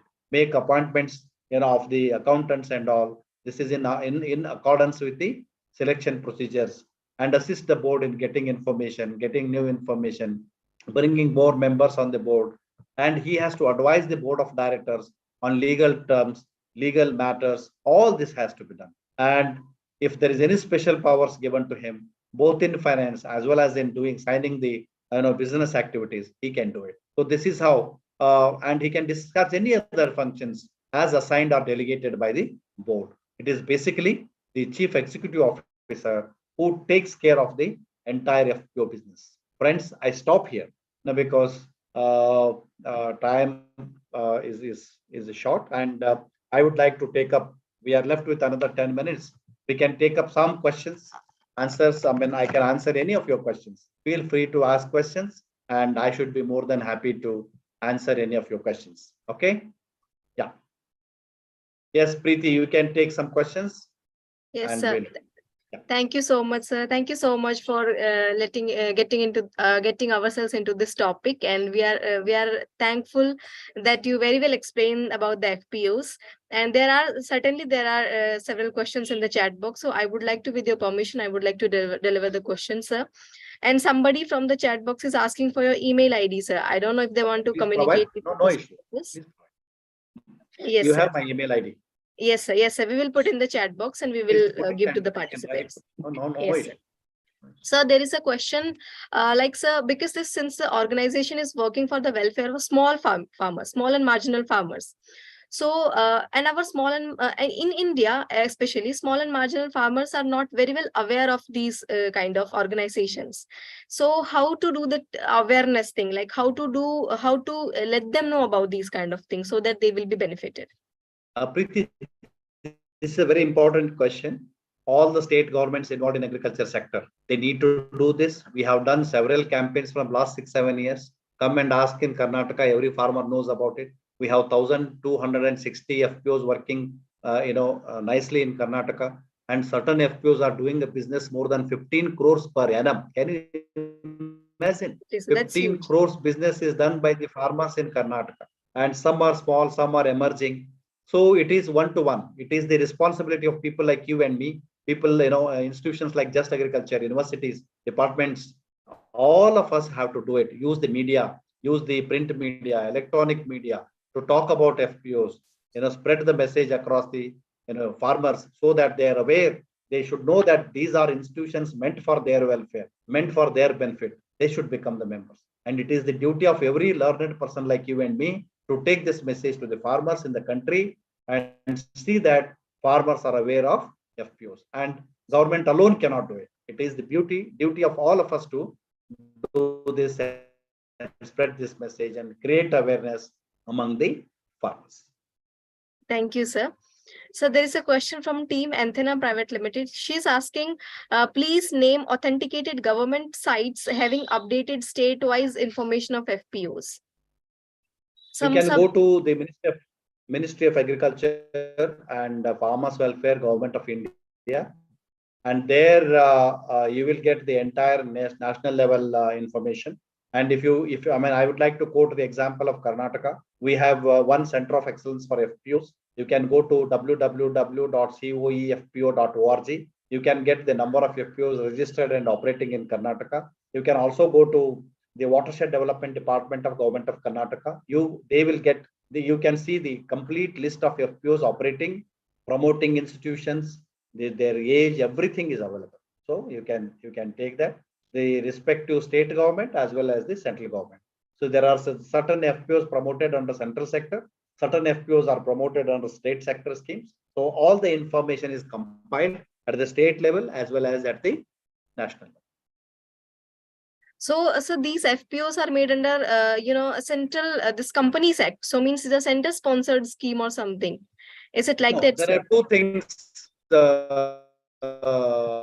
Preeti. One is they are formed under central sector schemes. They are also formed under government of state government schemes. There are certain CSR institutions which are involved in the promotion of FPOs. NABARD is involved in the promotion of FPOs. We have certain CSR institutions involved in the FPOs. There are self-promoted FPOs. There are certain big NGOs which are promoting FPOs. We have certain banks which are promoting FPOs. So there are more than 1 or 2 dozen of institutions involved. So both central and state sectors. For example, if you take the example of Karnataka state, apart from 6 to 7 central institutions, as I mentioned to you, it is basically NABARD. We have NCDC, we have NAFED, all such institutions, SFAC, they are all involved in the promotion of FPOs under central sector schemes. And if you come to government of Karnataka, we have Department of Agriculture, Department of Horticulture, Department of Watershed, Department of Animal Husbandry, Department of Fisheries, Department of Textiles, Department of Sericulture. These are all involved in the promotion of FPO. So it is not necessary that we have only the FPOs promoted under central sector. We also have state sector FPOs promotion. Thank you, sir. Sir, there is Thank a question you from very much. Subbarami Reddy. She's asking, sir, what is the difference between FPO and a growers group? That's a very interesting question, Reddy Garu. It's basically growers groups are just a collectives of farmers. But in case of an FPO, as I mentioned to you, it is registered under a legal entity. It's a legal entity. It's a company. It is registered under Companies Act. So this is the legal status, right? And 20 farmers can come and they can form a growers group. Thank you, sir. Sir, I guess you have also you are also a member, or you have a FPO group also. So there is a question like, what kind of agriculture activities or practices that does your FPO focus on, sir? It's a very interesting question, Preeti, again. As I mentioned to you, Karnataka is a mini India. We have 10 agroclimatic zones across the state of Karnataka, right? As I mentioned to you, we have 1,260 registered FPOs which are functioning in Karnataka. And most of them are 5 to 7 years old. And, almost all of them are engaged in input business. More than 70% of them are engaged in both input and output business. And few of them are also in the export business. As I mentioned to you, we have certain FPOs which are doing the business more than 15 to 20 crores annually. Most of them focus on agricultural commodities, horticultural commodities. And if you take the examples of producer organizations in textiles, they are into textile production. Fisheries, they are into fish production. And if you take poultry, they are into poultry production. We have pig producer organizations also in Karnataka. So depending on the commodity with which they deal, we have a large range of producer organizations in Karnataka. All agriculture crops, horticulture crops, sericulture, animal husbandry, poultry, piggery, fisheries, and textiles. In textiles, we have both handlooms as well as powerloom products. And they have also come and they have also organized themselves into producer organizations. This is a very interesting case in case of Karnataka. Sir, how market accessibility of farmers' produce is being given or being facilitated by the FPOs? Somebody is asking about this question also, sir. A very interesting question. As I mentioned, due to paucity of time, I did not touch many points here, because you should organize one entire international 15 days program on FPOs itself. I tell you, in case of Karnataka, we have a very interesting digital platform. I said digital platform. This is called as REMS, Rashtriya E-Market Services. You can just Google and see. This REMS is the first platform in the entire country, right, This has over 45,000 traders, and a farmer or an FPO can put their produce on this trade and trade it, and they can fetch best markets, best prices across the globe. Anybody sitting in Kashmir, anybody sitting in Kanyakumari, they can quote their price for your produce, which is not, you are not physically moving the produce to the market. Your produce is in your godown, but you are getting the marketing done in the digital platform. Based on the experiences of REMS in Karnataka, we have now started the national national market.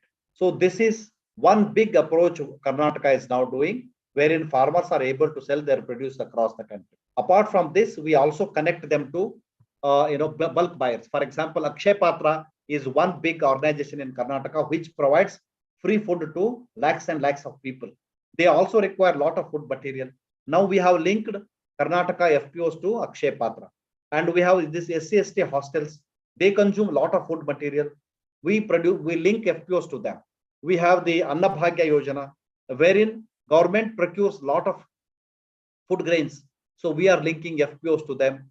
So all these things are happening. So we have several marketing channels, opportunities available in Karnataka for FPOs to do it. And we are now slowly doing it, trying to gain more and more experience.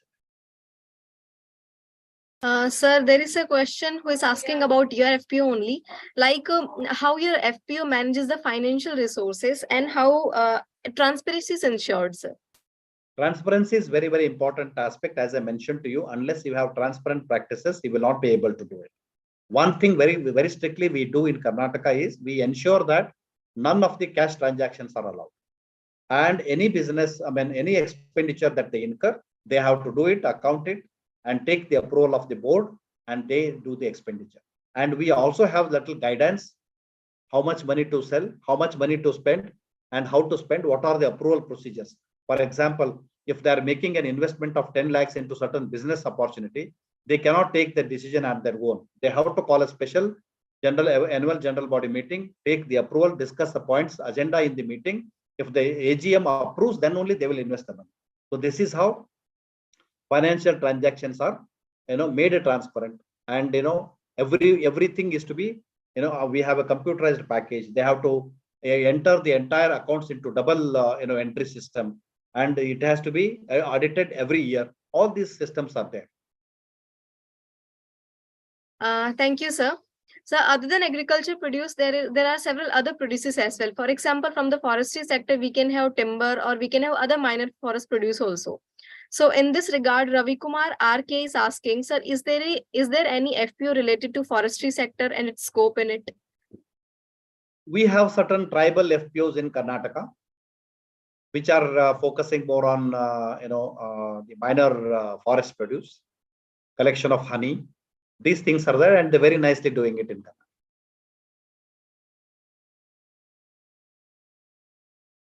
Thank you, sir.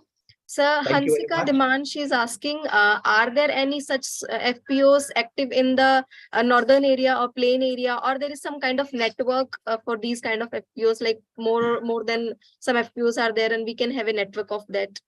Now we are now trying to look at making a common brand for all the FPOs in Karnataka. And we are also now thinking of promoting a federation of FPOs at the state level. This is in pipeline. This will happen after some time.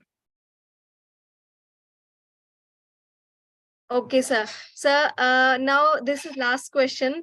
Sir, what are your advices or insights would you like to offer to our individuals or the communities interested in starting any kind of FPO, sir? Friends, as I mentioned to you, this is the last avatar for farmers. And if we fail to use this as an institutional mechanism, we will be in a very difficult situation in the days to come. Every one of us should understand the concept of an FPO, help farmers to form their own FPOs, guide them, handhold them, help them, so that they are organized. Every sector in the country is organized, Preeti, except farmers. You go to a barber shop, they have a rate board. You go to a your beauty parlor. For example, if you go to a beauty parlor, they have put the rate board there, and they will not even allow you to pay 1 rupee less, right? and this is decided by the collective of barbers across the city or whatever it is. But in our case, nobody knows. Whatever the price quoted by somebody, we sell it. So it is very high time for the farmers to come together. Every sector in the country is organized except farmers. And we need to, it is our bound duty. We're all into agriculture sector. We need to organize farmers, give them the power to decide the price for their produce. That's how we can make their life more. And we want our farmers to go in Ferrari. That's my dream. My farmer should go in a Ferrari. And it can happen only when they become empowered. Only when they can dictate terms to people.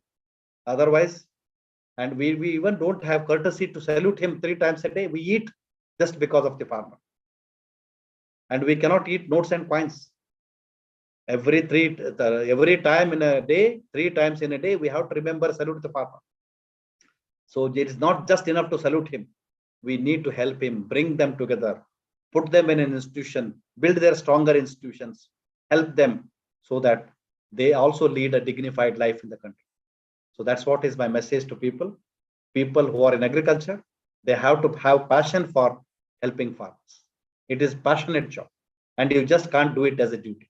It is, you have to have passion, you have to have concern for the farmers. Sir, pardon me, there is another question from Vipasa Saikia. She's asking, are there any FPO active in the Northeast India? Yes, there are certain active, FPOs in Manipur and other things. I can share the information if you want. And slowly, even Tripura, they want to promote. West Bengal is now trying to promote. We can share some of them, with you.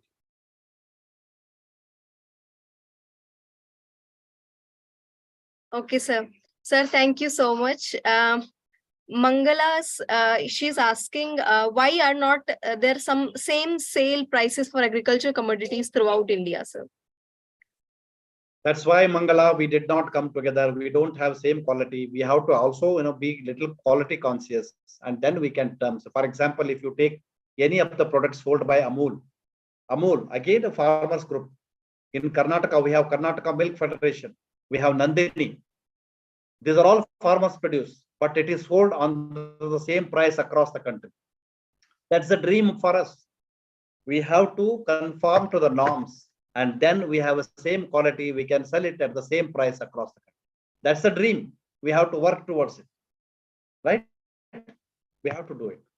Very well said, sir. We need to organize these things, and people like you and we definitely can do in this regard. All of us, yes, all of us have to together do it. Huh? Yes, sir. Sir, on the behalf of Team Just Agriculture, we would like to One tell second, you Preeti, that... I will just give what I will do. Please, sir. Please, Just sir. yesterday, I have personally floated one YouTube channel. We have just floated it yesterday. I will share the link. If people go to Alur Siri, you just note down ALURSIRI. Sir, chat box is active. Would you like to write in the chat box to everyone, or shall I write, sir? 1 second. I will just try to.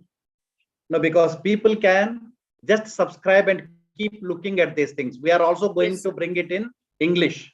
It is just started in Kannada. In next few days, we are going to have it in English. And please let them subscribe, and we will definitely, they can see everything is free for the farmers. This is what I am trying to see, how best we can, this is YouTube. How do I, ALURSIRI, Alur Siri. I can send this link to Paresh. You can do that? Yes, sir. Yes, sir. Sure, sir. You can please send to him, sir. I will do that. I will do that link. Okay, sir. You can just provide the link to members, and they can become. These students are there for some more time, na? Yes, sir. Yes, sir. Yesterday, na? Yes, sir. There will be 2 more sessions, sir. They will be here, sir. No, not that. They will be there for 15 days, is it? Oh, yeah. Oh, yeah. Yeah. Yes, sir. Yes, sir. Yes. So I will also try to share. Okay, sir. And there is a link sent to Paresh. Paresh can share it in the group, and they can also tag to me in the LinkedIn. If they just write my name, they can do that. And I continue to share a lot of information about FPOs. You know, we Okay, have, sir. I will just share with you, this YouTube channel will provide information to farmers on how organic agriculture, youth who are involved in agriculture, opportunities, employment opportunities for agriculture. And we also talk about the soil health, and we talk about millets, we talk about the health in millets, and then we talk about entrepreneurship opportunities in agriculture. All these things will be there. So they can just subscribe. You got it? You got that link, Paresh? I have sent it to Paresh. Yes, sir. Yes, sir. Paresh, you can just put that link. People can just go and subscribe, and in next 1 week's time they will keep seeing a lot of information. Okay, We'll Okay. circulate in all our groups, sir. group, you do that. I will make an English because what I sent is in Kannada, but that link is in English. You can just subscribe and do it. Okay, Okay. sir. So Okay, since you thank said, you. yeah, so since you said because on one lecture cannot be enough for describing the FPOs, so we would like to invite you, like we will have some other session on this FPOs, some some 4 or 5 day training program or like that we would like to organize with you. So thank you so much. All the best, and I wish all the participants a wonderful day. And if there are anything, there are a lot of people saying that it was a good lecture, but it's given a very short time.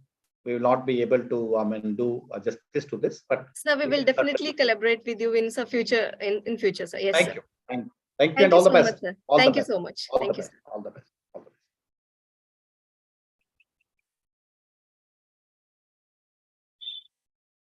So with this,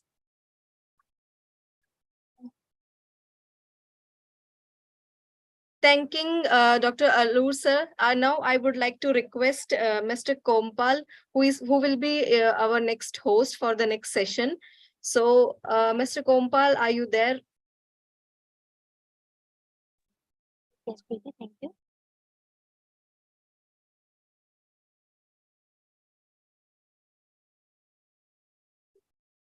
Thank you, Preeti. Thank you, Dr. Alur. Over to you, ma'am. Please continue. Okay, thank you.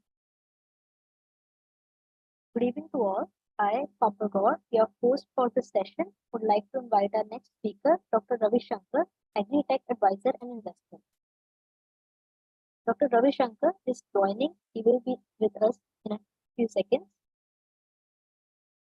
And we can start with this lecture.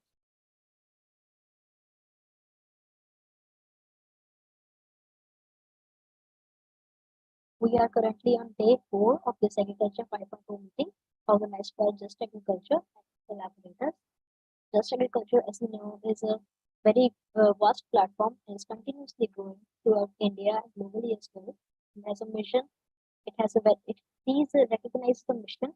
It publishes its own magazine, Just Agriculture magazine, as well as newsletter, which is to provide an independent, authentic, high quality, and peer reviewed platform to publish articles which are related to agriculture. And am I audible? Yes, yes, you are audible. Okay. So, Just Agriculture publishes its magazine to provide an independent, authentic, high quality, and peer reviewed platform to publish articles related to agriculture and concerned allied sciences about latest innovations globally. It signifies the prominence given to the agriculture field and other allied sciences in today's era. This magazine offers platform and broad coverage for agricultural researchers and scientists for deliberating, connecting throughout India and globally. For the agricultural students endowed with this inquisitive mind and driven by professional goals, this magazine and newsletter will be a voyage of discovery. Our next guest will be with us soon, Dr. Ravi Shankar.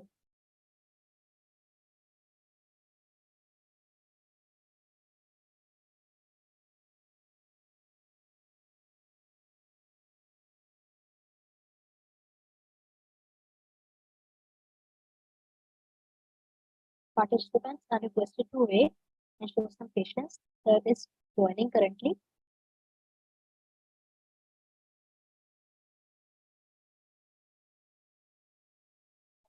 Start. Various aim and scope of our magazine includes soil and nutritional management. Those who are interested in publishing in this magazine, as it publishes regularly, they can send their articles which are based on or which can find their aim and scope in soil and nutritional management, agronomic research, germplasm conservation and development of allied variety research, impact of climate change on agriculture, sequestration of carbon dioxide, plant physiology and biochemistry. And they could be sustainable agricultural articles, food security and development, impact of climate change on agriculture. I think we covered that. Zero budget natural farming, role of plant growth regulators, identification of agricultural insects and pests, integrated pest management.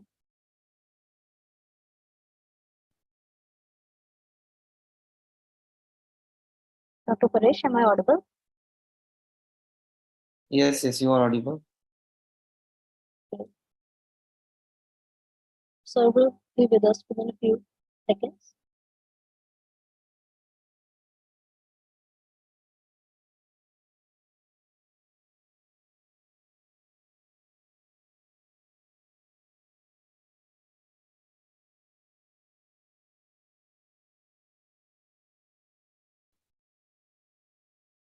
The aim of this Just Agriculture e-magazine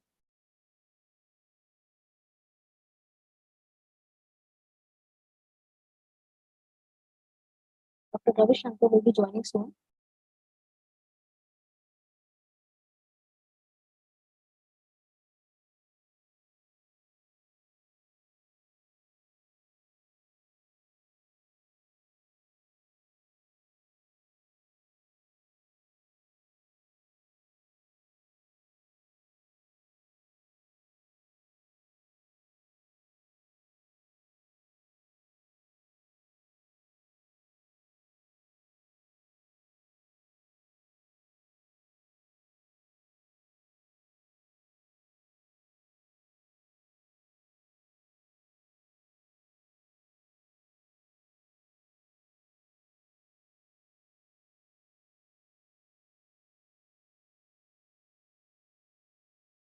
Ravi Shankar has joined and we can begin.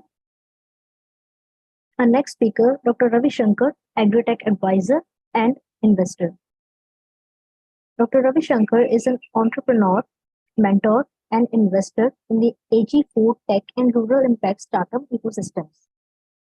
Currently a visiting professor at leading business institutes in India and abroad, Sir specializes in teaching AI in business adoption, computer vision, and deep learning. He also consults and drives data science-driven digital transformation initiatives at Fortune 1000 firms.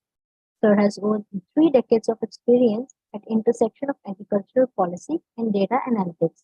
He has also straddled the public, private, and non-for-profit sectors in terms of work experience and organizational strategy. Past work experiences include ICAR, AMEX, Blackstone, Dell, GE, and PwC, evolving from mid to senior level leadership roles in analytics, led consulting straddling multiple verticals: agriculture, BFSI, healthcare, CPG retail, and technology in the Indo-US corridor. He is involved in fostering FPOs and driving innovation and technology adoption in the Indian agricultural community across AG food value systems. Dr. Ravi Shankar, sir, Yeah, you can start, sir. okay. Am I audible? Thank you so much, Utkarsha, for the introduction and kind words. Yes, sir, you are audible. Thank you. I do apologize. I was running behind schedule because I got from the airport into the hotel and it took a while for me to get onto the Wi-Fi connectivity, but we are finally on. So without further ado, I will go ahead and share my screen. I have a brief deck that I would want to present, if that's fine. Yeah. Okay. Okay. Let me know if all of you can see my PPT deck. Yeah. Yes, sir, it's visible. Okay. I'm just putting it on full screen mode. Give me 7 seconds. Okay. So you can see my screen, right? Okay. There you go. So again, I want to thank the organizers for making this session and coordinating and conducting this session and hosting me essentially on my behalf and behalf of my organization, which is Gram Pathshala, and the numerous other entities that I represent. I would want to again thank the organizers for making this live session possible. And I would want to also thank all the participants logging in from wherever you are. Good evening, good morning, good afternoon, everybody. So the topic, I remember when Utkarsha reached out to me a couple of weeks back, she had given me almost half a dozen topics and asked me to pick and choose one. Of all the topics, I found one very interesting and close to my heart. This is what the topic is. What is the role of startups in digitization of Indian agriculture? So how digital agriculture is being turbocharged by agtech startups, for the lack of a better word. So this is what the topic that I chose. So this is what we will kind of deep dive, and I'll share my perspectives, my thoughts as we go along. As you know, it's a well-known fact that Indian agriculture faces a myriad of challenges, right? So not one, but many challenges. If you superimpose climate change on top of it, it becomes all the more complex, all the more difficult. My fundamental belief that I've held for the last 3-4 decades is that agriculture continues to be the most riskiest enterprise that is on planet Earth, more so Indian agriculture, because of the various structural issues, right? When I say structural issues, what do I mean? Things, for example, the land, the size of holdings. 90% of our farmers are small holders. That is, they hold 2 acres, 1 acre, or less than that. Number two, another example of structural inefficiencies in Indian agriculture. For example, we know that agriculture is a state subject, right? So you have the concurrent list and the state list. So ultimately, whatever policies the central government can frame and all the funds that it can provide, implementation has to happen at the state level. In fact, implementation of agri policies has to happen at the Gram Panchayat level. It has to happen at the village level. Other examples of structural issues are over-dependence on monsoon. I remember the famous Dr. legendary MS Swaminathan had remarked in the 60s that Indian agriculture is a gamble with monsoon. It still is. Now, because of climate change, it has gotten all the more complex. What I mean by climate change, very simply put, you have small spells of large amount of rainfall that is happening, and then you go without rainfall for a large period of interval. So you have uncertainty in rainfall, for example. So that's one clear manifestation that we are into this era of climate change, and it's going to become far more worse. And the frequency of such uncertain events is going to become more certain. It may sound oxymoron, but the only thing that is certain today in today's day and age is uncertainty. And this is playing havoc with Indian agriculture. So therefore, I believe it's my firm conviction that I have a twofold conviction. One is that digitization by startups, these two words are very critical. Digitization, which is applying Industry 4.0 into agriculture, then it becomes agriculture 4.0. Now we are in the 5.0 era. Embracing all the digital technologies, which is IoT, machine learning, data science, digital twins, drones, satellite imagery, etc., etc. This is digitization, right? And the second firm conviction is startups, the agtech startups, right? I believe that digitization of agriculture is a solution to the structural moonshot problems of Indian agriculture, which has been plaguing us for the last, 8-10 decades now. I believe that the digitization of Indian agriculture via startups is essential for transforming agri ecosystem of India. And I'll tell you why, and I'll give a lot of examples, data points, and use cases, and real-world examples as we go along. So why this topic, right? So of course, I was given a list of 7 to 8 topics. I chose this. So why should we spend the next 45 minutes or so talking, discussing, and sharing perspective on this particular topic? That is how digitization of Indian agriculture is being enabled by agri-tech startups. So what is the motivation? What is the reason? So there are multiple reasons. I have kind of listed few of those. The first is that in today's day and age, despite all the problems that we face in India, the ag-tech segment, which is the agriculture, the application of technology in agriculture. When you say technology, it's all the digital technology, data science, satellite imagery, drone, IoT, etc. This is the sunshine sector, right? It's sunshine sector because it has only started to take off in the last 10 to 15 years, 1.5 to 2 decades at the most. And the good news is that this particular segment, which is the ag tech startup segment, is kind of solving real problems of our farmers. It is not solving some artificial problems. So I'll distinguish what is real and artificial. We have many startups in India today. If you look at some estimates, latest estimates numbers, we have close to 2,300 to 2,500 ag tech startups all over India. Of course, some of the ag tech startups born every day, some of them die every day, every week. So, but give or take, there are 2,300 to 2,500 agri-tech startups all over India. But the downside to this is that most of the agri-tech startups are not solving a real problem. So what do you mean when I say they're not solving a real problem? Most of the ag-tech startups, I would say 70–80% of them are trying to kind of become an aggregator. When I say an aggregator, they're not adding any real value. They are creating one more layer, maybe in lending, for example, ag fintech. We have a subsegment called as fintech, which are lenders. So they are adding 2–3 percentage points more in terms of cost of capital that they get from NBFCs. NBFCs in turn get it from PS, public sector banks. Public sector bank in turn gets it from NABARD, so on and so forth. Or when you take another example, market access and market linkage, right? So we know that there are a lot of middlemen in Indian agriculture, right? When it comes to selling, marketing the produce or the cultivation, there are a lot of middlemen. So some startups they add one more layer. So that means in essence, they are not solving a real problem. So the good news is that the remaining 20% or so, that's almost 400 to 500 startups are solving real problems. That means they're doing real problems. And therein lies the promise that ag-tech startups can transform Indian agriculture by adopting and embracing digital technologies by small farmers. And of course, it's all driven by technology and data. When I say technology, it is data, it is internet, it is IoT, it is satellite imagery, it is all of this put together, and data. Everything is driven by data. Yeah. The second reason why we should study today's topic is, all said and done. Travel but you cannot stay away without food, right? You need 2 or 3 meals per day. Not only food, look at agriculture.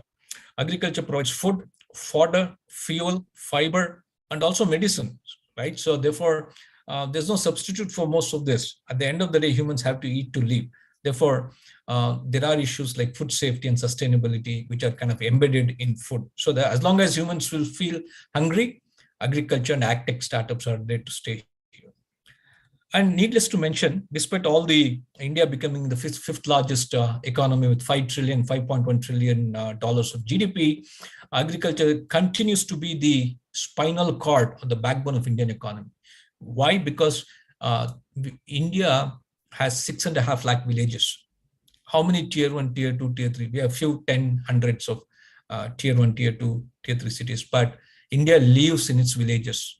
More than 60% of the population directly, indirectly depends on agriculture for employment, income, etc. The application of new digital technologies is also creating meaningful pathways for innovative investments in agriculture. One of the pain points in agriculture has been that investment in agriculture is less than 0.5% of our agriculture GDP into agriculture research, for example, R&D, for example. So one way to kind of overcome this is to get private investment, right? So most of all of the agri-tech startups are by nature private entities.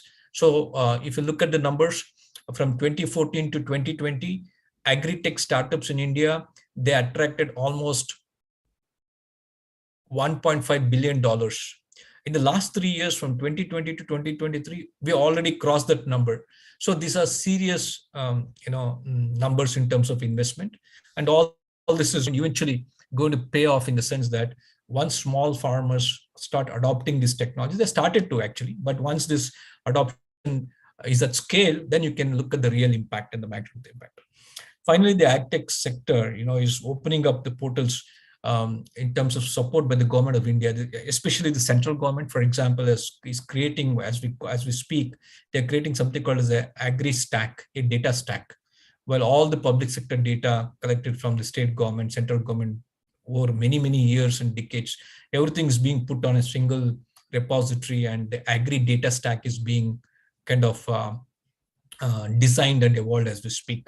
This, for example, besides other initiatives, Government of India has a lot of initiatives that has been provided in the last 2-3 budgets. If you look at the last 2-3 budgets, including this year's and last year was the agri drone budget, for example, and a slew of measures were announced for agri-tech startups. This year, the budget by the Union Finance Minister also mentioned 500 crores of outlay to help agri-tech startups. Like this, there are a slew of measures, right, that the government of India has kind of unleashed.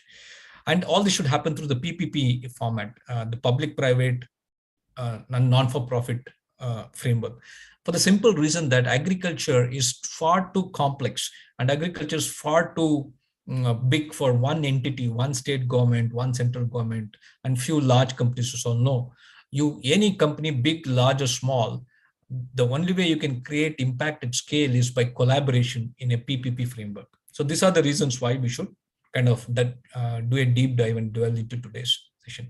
So before getting into today's sessions, I have some hypothesis. So what is the fundamental topic? The fundamental topic is how agri-tech startups are transforming digitization of Indian agriculture. So I'm a firm believer, I have very strong belief and conviction for the last decade or so that I've been working very closely with the agri-tech ecosystem, mentoring around 35 to 50 startups as we speak and investing in quite a few of them. I believe that startups in general have the power, have a game-changing power. They have a transformative power, and more so agri-tech startups. So let's see why is that. Now, startups by definition solve a real problem. Startups by definition are bootstrapped. Startups by definition are hungry. Startups by definition are passionate about what they want to do and what problem solution they have to offer. So they are having a game-changing transformative power.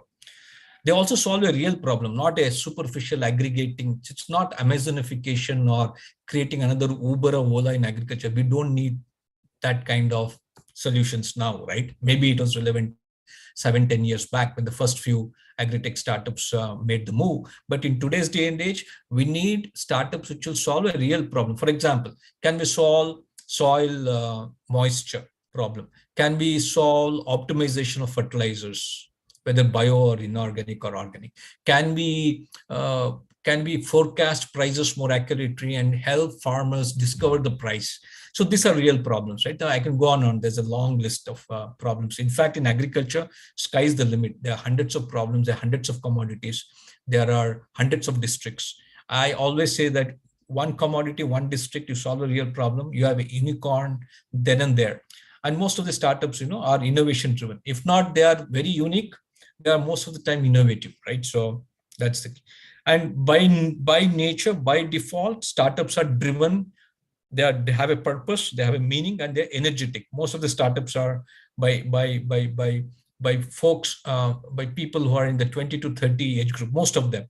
So they're very energetic. They work, 7 days a week, 20 hours a day, and they solve the problem. And more importantly, ag-food tech startups can bring in the era of Agri 5.0, which is what we are getting into now.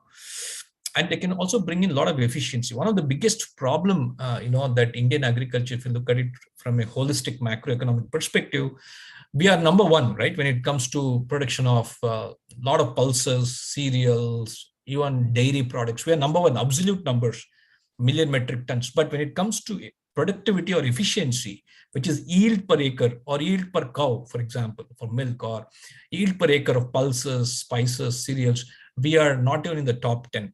So that means that there's a lot of inefficiency in what we are doing, right? Because of all the structural issues that I highlighted earlier. So agri-tech startups by default are geared up to address these inefficiencies and bring in efficiencies. Agri-tech startups also can address the moonshot predicaments. Moonshot predicaments are nothing but structural problems, which I told: size of holding, policy, legal issues, lack of access to information, etc., etc. All these issues can be easily solved through technology. And finally, agri-tech startups can kind of put agribusiness on steroids. They can turbocharge them and put them on steroids while balancing all the sustainable development goals. The good thing about technology, which is data, the confluence of data and IoT, etc., satellite imagery, is that if you design it properly and do it thoughtfully, you can also make sure that the planet Earth is taken care of, ecology and environmental concerns are maintained. At the same time, it is affordable and accessible. At the same time, it's green and clean in nature.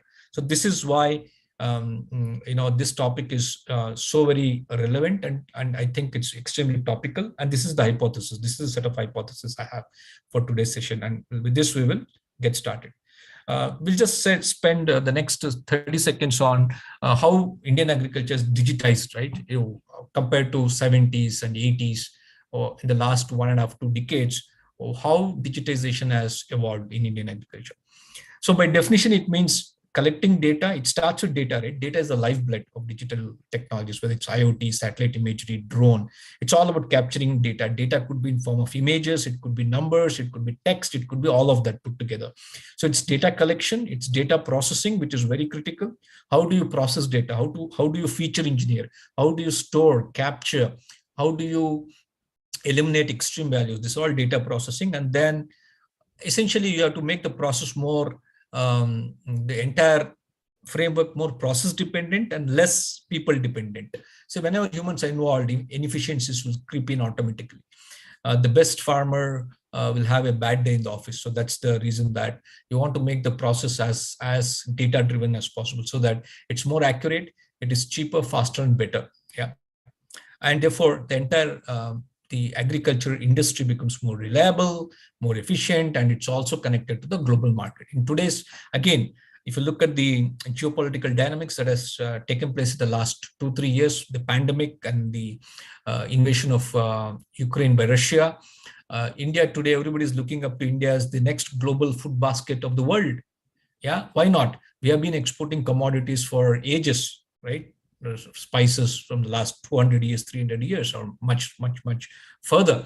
But clearly, if you look at the numbers, last year, India exported $50 billion of agri exports. And this is just the tip of the iceberg. If we get our act together, if the startups are able to do what they're supposed to do, and the state and the center are able to encourage and promote the startups, and startups come up with affordable, accessible technological solutions, 50 billion is just, we're just scratching the surface. We can go up to, $500 billion also. Yeah. So I'll give 3 examples. There are many examples of digitization, 3 most powerful. The one is smart farming, right? We call it, different names and jargons. I'll just demystify it. Smart farming is using data essentially to solve and improve efficiency at the farm. It could be, using sensors. It could be using water conservation technologies. It could be optimizing fertilizers. It could be predicting when to harvest, etc., etc. So smart farming, right? Mostly driven by IoT. IoT is nothing but Internet of Things. So today sensors have become very affordable. There are few cents. It's become extremely, you can put sensors in the soil, you can put sensors up there to measure the weather parameters, you can measure soil moisture, you can do everything with sensors. You can embed sensors in farm machinery, etc., etc. And AI, of course, AI is artificial intelligence, which is nothing but, converting data into information into insights. AI is also known as machine learning and data science. While there are some distinct differences, but for today's session, I think we can use it interchangeably. Artificial intelligence, data science, statistical modeling, machine learning means everything the same thing: collecting the data, processing the data, and then pushing those recommendation insights which are implemented that make a impact either to the bottom line or to the top line. Either the cost of cultivation comes down, or at the same time productivity and yield goes up. Actually, both can happen if you design it and implement it well. It yields. So therefore, we are fundamentally addressing the efficiency issue where India is having a huge gap. The second good example of digitization is smart irrigation, right?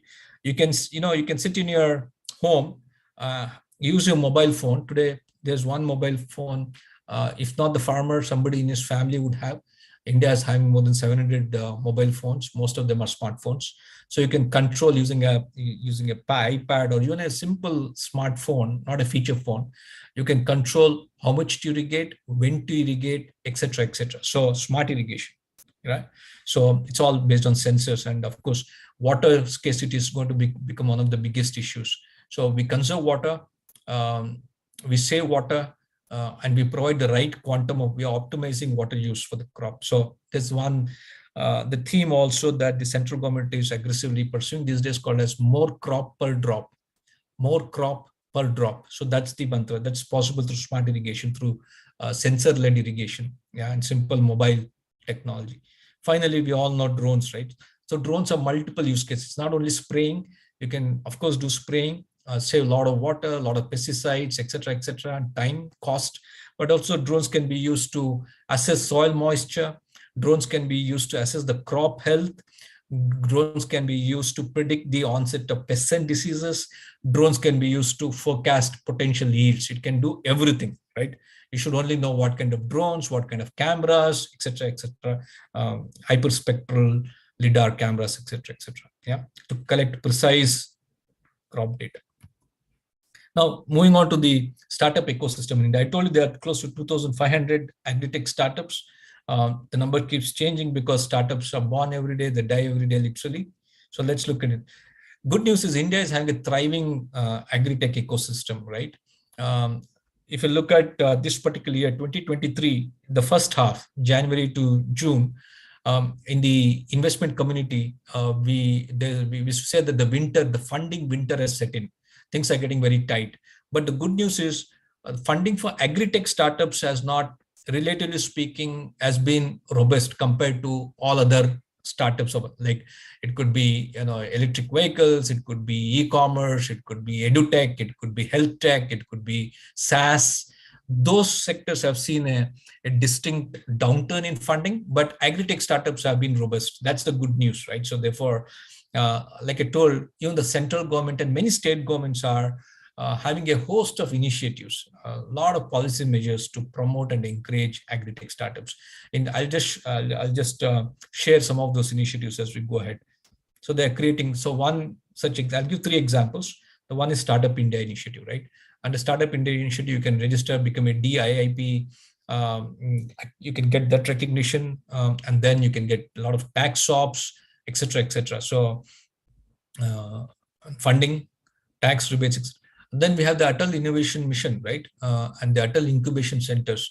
Most of the state agriculture, there are 70 plus odd agriculture universities and non-agriculture universities too throughout the length and breadth of our country. Most of them have Atal Innovation Incubation Centers where they get funding for 5 years, typically anywhere between 3 to 5 crores. And they are supposed to work with startups, provide them with domain expertise, provide them with infrastructure, and scale the startups. Yeah. And finally, we have Bharat Agri FinTech Challenge. Like this, there are many. These are the major ones. This is for one subsegment of agri-tech, which is the FinTech. So they can kind of showcase their solutions on a platform and get a grand prize and go away with it. Now, in my mind, it's very clear that agri-tech startups are clearly, they are in fact best suited to kind of put digital agriculture in India on steroids. How? In one of 3 ways. The first way is, by way of domain expertise. One thing we should be very, very careful is that there are many people, engineers, who are not connected with agriculture. They're all welcome. right? But what they lack is domain expertise. In any startup, the domain here, when I say domain expertise, we're talking about agronomists, entomologists, pathologists, water technologists, agriculture marketing expert, for example, agriculture finance expert. So domain expertise is very critical. Yeah. And that's where, having good domain expertise coupled with business smarts and financial acumen will make the startup successful. The second important factor is being abreast with the latest technologies. We talked about industry 4.0 technologies. Today, we are in the age and era where the rate of obsoleteness is kind of maddening, right? Every 15, 20 days, you have new tools, new technologies in AI and ML. That's the rate at which technology is progressing, right? So therefore, one has to adopt the latest technologies, be it IoT, be it satellite imagery, be it machine learning models, whatever it is, one has to use the latest. Now today, in today's day and age, everything is on the cloud, right? So that's what it is. And finally, innovation. Startups have to innovate. You cannot, though the Indian agriculture market is vast and wide and deep, there's room for multiple players. But yet, I think unless you come up with innovative solutions which are affordable and accessible, I underline in bold, the startup cannot make impact at scale. Yeah. So let's look at some of the players, how they're transforming the agriculture by of digitization across the entire spectrum of value chain, from farm to fork, from seed to plate, from cultivation to consumption, whatever jargon you want to use, across value chain you can use. Only thing is you need good data and convert data to information and insights. I'll give some examples. Some agri-tech startup players are looking at market linkages. They're on the demand side. Once the crop is harvested, from that stage, from the farm gate stage till the time it reaches the consumer, like you and me, wholesaling, retailing, transporting, post-harvest processing, all of that. So some startups are focusing on the market linkage aspect. Few others are focusing on precision agriculture. How to, for example, smart farming, for example, precision irrigation, for example, using drone to assess the crop health. These are all precision technology, using satellite imagery to figure out the crop health, so on and so forth. Yeah. So this also, if you do, it's clearly, if you look at precision and smart farming, yields can go up to 30%, right? So by using less, you're getting more. Yeah. Quality management and traceability. Today's day and age, consumers, domestic as well as the international export market, consumers are willing to pay a premium as long as they can track and trace from where they are getting the produce. Which farmer? Suppose I'm buying mangoes from Amazon. There's a QR code on the box. I just scan it. It tells me this particular farmer in this taluk, in this block, in this village has cultivated this farm, this particular mango.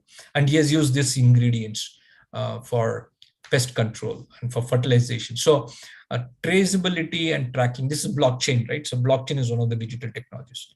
Some players are also focusing on the supply chain. Supply chain is from pre-sowing to sowing the crop till harvesting, yeah, on the supply side. So you want to make sure that you get high quality, yield, and also better quantity, both quality and quantity. If you follow the agronomic package of practices, smart farming in a precise way, scientifically, you can get a good control in the supply chain. Yeah. And you eliminate in the process all the inefficiencies and wastage. There's a lot of wastage on the farm, off the farm. So even if you are able to plug those leakages and wastages, that itself is a multi-billion-dollar industry. It's a win-win for the farmers and consumers, producers as well as consumers both. Finally, there are financial services players. Farmers, small farmers, 90% of our, 400 odd million farmers, they are hungry for credit. They need credit to buy seeds.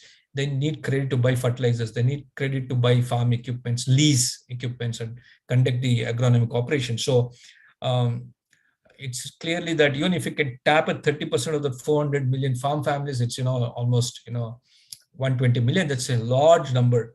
So, and also crop insurance, right? So most of the farmers are not aware of crop insurance from the center and also from private players. Therefore, it's a question of creating awareness and coming with products which are bespoke, sachet, affordable, and accessible. So all the agri-tech startups are bucketed into 6 buckets, large buckets. You can do it into 10, 12, however you want. This is the way I have done it. So on the marketing side, you have the aggregators, market linkage players, storing, logistics, processing, etc. And then you have immediately after the crop is harvested, storing, cleaning, grading, and packing. Farm production, right? Agronomic advisory services, precision farming, drone, etc., etc. Input supply, coming up with fertilizers, biofertilizers, biochar, for example, nano fertilizers, all of this input supplies, seeds, high quality seeds, research and development, R&D, coming up with innovative tools and techniques and products and services. This is a snapshot of all the startups. This is not a exhaustive list. This is just an indicative list. I put it into 6 buckets. You can see, and this is how the latest India's agri-tech ecosystem, this is how it looks like. All are good players, major players. Some of them will go on and become hopefully unicorns. My guess is we'll have in the next 2-3 years at least 5 unicorns. Already 2 are on the way to become the unicorns. So look at the pain points on the left-hand side. This is a table that I took from Deloitte. Deloitte says that agri-tech startups can kind of impact $24 to $25 billion. That's the size of the agri-tech startup market ecosystem. These are all the different pain points that most of the agri-tech startups are trying to address. I will not read. It could be on input side. It could be on technology for improving efficiency. It could be post-harvest. It could be financial, insurance solutions, etc., etc. All of this results, and each of this has been, this $24 billion, $25 billion has been broken down into. Of course, clearly on the food processing, post-harvest processing is where the big chunk lies, followed by credit, and then access to different technologies like drone, drip irrigation, farm equipment, mechanization, etc., etc. Some use cases and real-world examples. I'll give 3. First one is Krishi Hub. Most of you would have heard it. What they do, they give real-time updates on agronomic advisory, weather forecasts, etc., so that farmers are able to take scientific decisions and intervene at the right time so that they produce more with less. And next is Fasal. You know, Fasal is an IoT company. What they have a device. They have sensors which will help you to monitor the weather forecast at a micro level, at the farm level, and also help you to give push recommendations for agronomic package of practices and when to intervene, when to fertigate, when to irrigate, etc., when to analyze, harvest, etc. Third one is a company called IoT Research Labs. Of course, they are using a lot of sensors and using machine learning AI algorithms at the back, using generative AI chatbots in vernacular languages so that farmers on their WhatsApp can get push recommendations about weather, about plant growth parameters, these potential disease conditions, etc., etc. Some more successful examples, right? There are hundreds of them. I'm just taking few that one must know. So DAY-4, DAY-4 has created a fully integrated model, right, from supply chain to market access. Yeah. They have started from Bihar, they have moved now to Uttar Pradesh, they have come all the way to Jharkhand and Madhya Pradesh, and they're growing. In fact, now they have their own brand of cereals and pulses and commodities that they are selling on Amazon. So they are into their full spectrum. They are trying to own their entire ecosystem across the value chain. Ninja Cart started off with a B2C focus, but quickly in 2017, they realized the folly and then they pivoted the model, became a B2B e-commerce player. Their main proposition solution is fresh produce supply chain optimization. So it's not easy to deal with fruits and vegetables as perishables. You're playing with fire, but Ninja Cart is one of those companies which is doing successfully. They're trying to reduce waste and get efficiency in terms of market access to farmers, especially perishables, fruits and vegetables mostly. Then there's Big Hat. Big Hat also is an agtech startups. It has more than 50,000 farmers with them as the base. They're providing everything right from quality inputs to seeds, and also helping with leasing of equipments, etc., and helping farmers produce more, better quality and better quantity. Now, what is the impact of startups on Indian agriculture? So startups are, clearly they bring the latest technology, which what the state governments and central governments cannot, because startups are very nimble, they are hungry, they're passionate, so they also are able to come up with solutions which will improve farmers' livelihood. So better livelihoods, overall livelihood is not only a monetary aspect, it is using less resources, it is being ecologically sensitive, at the same time improving productivity without using too much of resources. So that's all. It's about improving the yield at the end of the day. If you improve the yield, income naturally increases, even if you take the prices as being constant. Operational efficiency. In India, one of the biggest problems going forward will be the scarcity of labor. You will not get labor even if you pay money going forward in the next 3 to 5 years. That being the case, how do you, operation efficiency can be ensured through drones, for example, right? One drone will spray with 10% of the water and 30% less chemicals, with the organic or inorganic. It covers 1 acre in few minutes, right? As opposed to human intervention. So operation efficiency through automation and mechanization that is in a way that is kind of customized and suitable to Indian agriculture and smallholders. The good news is smallholders can all pull together. They can form an FPO, FPC, a collective, a cooperative, and then lease this equipment. They don't have to buy the equipments. And finally, credit, right? Improved access to credit. Today, it's all about digital lending, eKYC. You don't have to wait for days and weeks together to get credit. So there are startups which adjudicate whether to lend or not within few minutes now. Yeah, in Bangalore, in Hyderabad, etc., etc. So startups are lent to the farmers directly, or also they lend to groups like FPOs and FPCs and SHGs. So credit is the main thing: affordable, accessible credit, and timely credit, all based on satellite imagery data and other external, secondary, primary data that is already there in the system. So let's look at some of the promising future startups, how it is going to impact Indian agriculture, and what problems they're going to solve. One is getting innovative farming techniques. So it's not that farming techniques by and large have remained the same in the last 4 to 5 decades. But if you look at now, let's take rice. Rice is a very a staple commodity, one of the rice and wheat. Let's look at rice. Now we have the concept of DSR, direct seeded rice. So you don't have to transplant. You are saving almost 70-80% of water, and direct seeded rice gives better yield, if not the same, compared to traditional methods of farming. Like this, there are a lot of agronomic interventions that are there in the lab, in the public sector, ICR, SAU labs, but they don't reach the farmers. So that's what it is. Integrated supply chain management. So we all know that supply chain is fragmented and broken because of various reasons, logistical reasons, because of lack of data availability. Now, internet is almost ubiquitous. Data is the cheapest in the world, where in India. So therefore, using data and internet, you can do price discovery. Producers can be directly connected to consumers, or B2B2C or B2C directly, whatever the way you want to. That way you can also food loss and wastage itself, 30 to 40%, that itself is billions of dollars. If any agri-tech startups only focuses on quality assessment of perishables, for example, and then how do you reduce the loss during transit and storage, that itself is a multi-billion-dollar opportunity. Finally, how do you use algorithms and statistics, AI and machine learning, right, to predict the onset of diseases, to optimize the crop yield, to predict prices? All of this can be done if you have good data at micro level.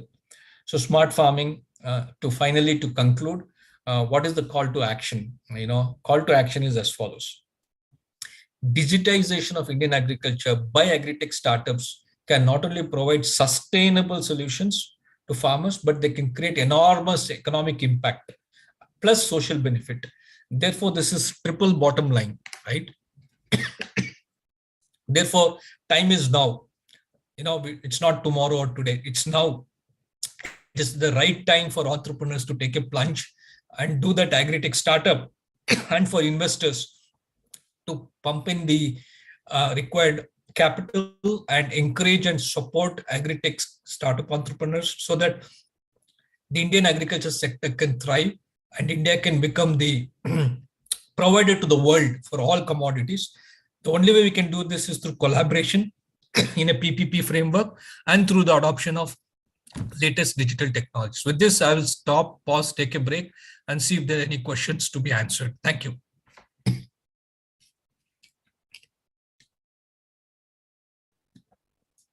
Thank you so much, sir, for your so much insightful and thought-provoking lecture.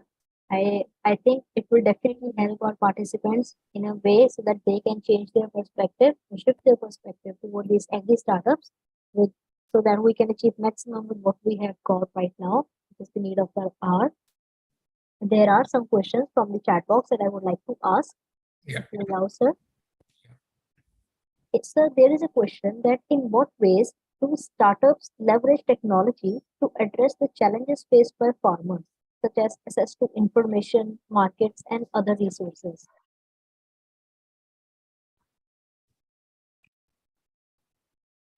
Can I repeat, sir? Yeah. So, yeah. In what ways? Yeah. Can you repeat that, please? Yeah. Yes, please. In what ways do startups leverage technology to address the challenges faced by farmers, such as access to information and other resources? Sure. Okay. So, like I give a lot of real world examples. There's one company, like let's take satellite imagery. The best way to understand is by taking a real world example. We know satellite imagery. Satellite imagery has become very affordable and accessible. Now satellites, European satellites, they go around every 3 to 5 days. You get data every 3 to 5 days. And the resolution of images is in few meters now. That means maybe a small portion of 1 acre of land also can be, the image resolution is as precise as that. So using satellite imagery, there are a lot of companies which are using satellite imagery to assess soil health, to predict crop forecast and yields, to also predict the outbreak of pests and diseases. Examples, there's a company called a Satyukt Analytics, there's another company called a SatSure. Like this, there are quite a few companies. If you take one example of satellite imagery, how they're using satellite imagery to solve problems of pests and diseases, optimizing the use of irrigation, fertilizers, and also predicting the yield so that the farmer can plan when to harvest and when to sell. Like this, I gave another example. I gave numerous examples, right? Examples of smart irrigation, right? Using IoT. I gave the example of Fasal. Fasal started with one crop, pomegranate. Then they went to grapes. Now they're looking at various other plantation crops where they have sensors embedded in the soil, and also they have a device that they kind of install in the farm to predict when you should irrigate, to predict when to apply fertilizers, how much to apply, and take the necessary proactive intervention measures so that the quality of the output as well as the quantity both improves dramatically. Like this, I can go on and on. Yeah. Thank you, sir. There is, however, another question. Mm-hmm. The question is, sir, what obstacles or barriers do startups encounter when trying to implement digital solutions in agricultural sector, and how can they overcome it? Right. Now, this is a billion-dollar question, right? So, there are a lot of hurdles that startups face. See, one of the biggest hurdle is the adoption by farmers. Farmers don't easily change, right? They have been farming for centuries. You go to a farmer, his father, his grandfather, everybody is into farming. So, for them to adopt technology, the solution should have two important characteristics, like I highlighted during my talk. One, it should be affordable, it should be accessible. Affordability and accessibility. Only when the technological solution is affordable and accessible, then there will be adoption at a large scale adoption. To create that, you have to also work on bringing in awareness among farmers, right? For example, technology should be in local vernacular language. India is actually, it's a continent, a country of so many diverse languages, etc., etc. So the agri-tech startups need capital, for example. And the biggest thing is, how do you create awareness among farmers so that they will adopt the technology and experience the benefits? For this, it is to be affordable and accessible, and also be in vernacular language. Okay, sir. Thank you so much. There is another question in the chat box. How do startups ensure that their digital innovations are user-friendly and accessible to farmers with varying level of technological literacy? Right. The only way you can ensure that is by having domain experts on the team in agri-tech startups. Or the other alternative, the ideal way is to have the domain experts. If not, the agri-tech startup entrepreneurs should spend time in the village, 6 months, 9 months, at least 2 crop cycles, be with the farmer, stay in the village, understand the problem firsthand, not sit in a air-conditioned room in a city like Bangalore, Mumbai, Delhi, or wherever, right? Or Calcutta. So unless you experience the pain points personally, or you have a domain expert who knows the subject matter scientifically, These are the only two ways in which you can ensure that the solution that the agri-tech startups are offering are practical, pragmatic, and make sense to the farmer.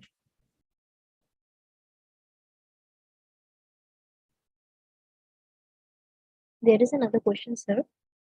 How are startups helping farmers assess real-time market information, price trends, and demand forecast to make informed decisions? Right. Yeah, this is a good one. So because one of the biggest pain point is farmers will produce, farmers will cultivate, but they need good price for their produce. Now, most of the time they have to go to the nearest market, APMC, and sell. So in today's day and age, most of the APMCs, they publish on a daily basis, if not much more near real time, at least not real time, but real near time, on a daily basis for the commodities that have been notified in the APMC. The state APMC is a state subject. Each state government in the APMC, they publish the prices on a weekly or daily basis, and this is available on the website. Today, if you have a mobile phone, anybody can access that, right, anywhere. You just need to have mobile connectivity. And there are many agri-tech startups which have come into this space, which are providing price forecasts also, and also trying to hook up the data that APMCs are in, and major markets outside of APMC also. They are trying to feed those. There are there are at least 7-8 such startups which are in this space, but mostly the prices are kind of for the notified commodities. The agriculture produce marketing committees publish this on a daily or weekly basis, and they all publish on their website, so anybody can go and access the price. Today, a farmer in a remote village can know what's happening in the nearest city or town, or even a farmer in Maharashtra can know what is the price of the commodity of, say, onion in Bengal, or a tomato farmer in Karnataka can easily know what's the price of tomato in Mumbai market, urban market. So all he needs to do is go to those websites and find out. And there are some private companies and startups also providing these services for a small fee, very affordable small fee. So this is the way you can discover prices and know what is the price of the commodity. There are some specialized entities which are trying to forecast the prices, saying, okay, what would be the price for the particular commodities, say for tomatoes next season, say next March. There are players who are coming into this and also doing some good work, but mostly most of that is done in public sector domain, especially students doing their PhD from agriculture universities. They do a lot of such work as well.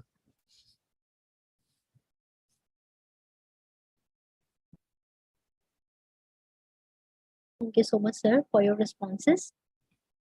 Thank you so much for your thought-provoking and insightful lecture. I hope this lecture will be beneficial for a lot of our participants. Thank you so much for joining, sir. Thank you. And again, I wanted to thank all the participants and the organizers for making this happen and giving me an opportunity to share my thoughts. I believe that the participants enjoyed as much as I did. And again, I look forward to sort of sharing and learning. Thank you so much and have a good day. Bye-bye. Thank you, sir. With this, we will move on to our next session. I will invite our next session host. Off to you.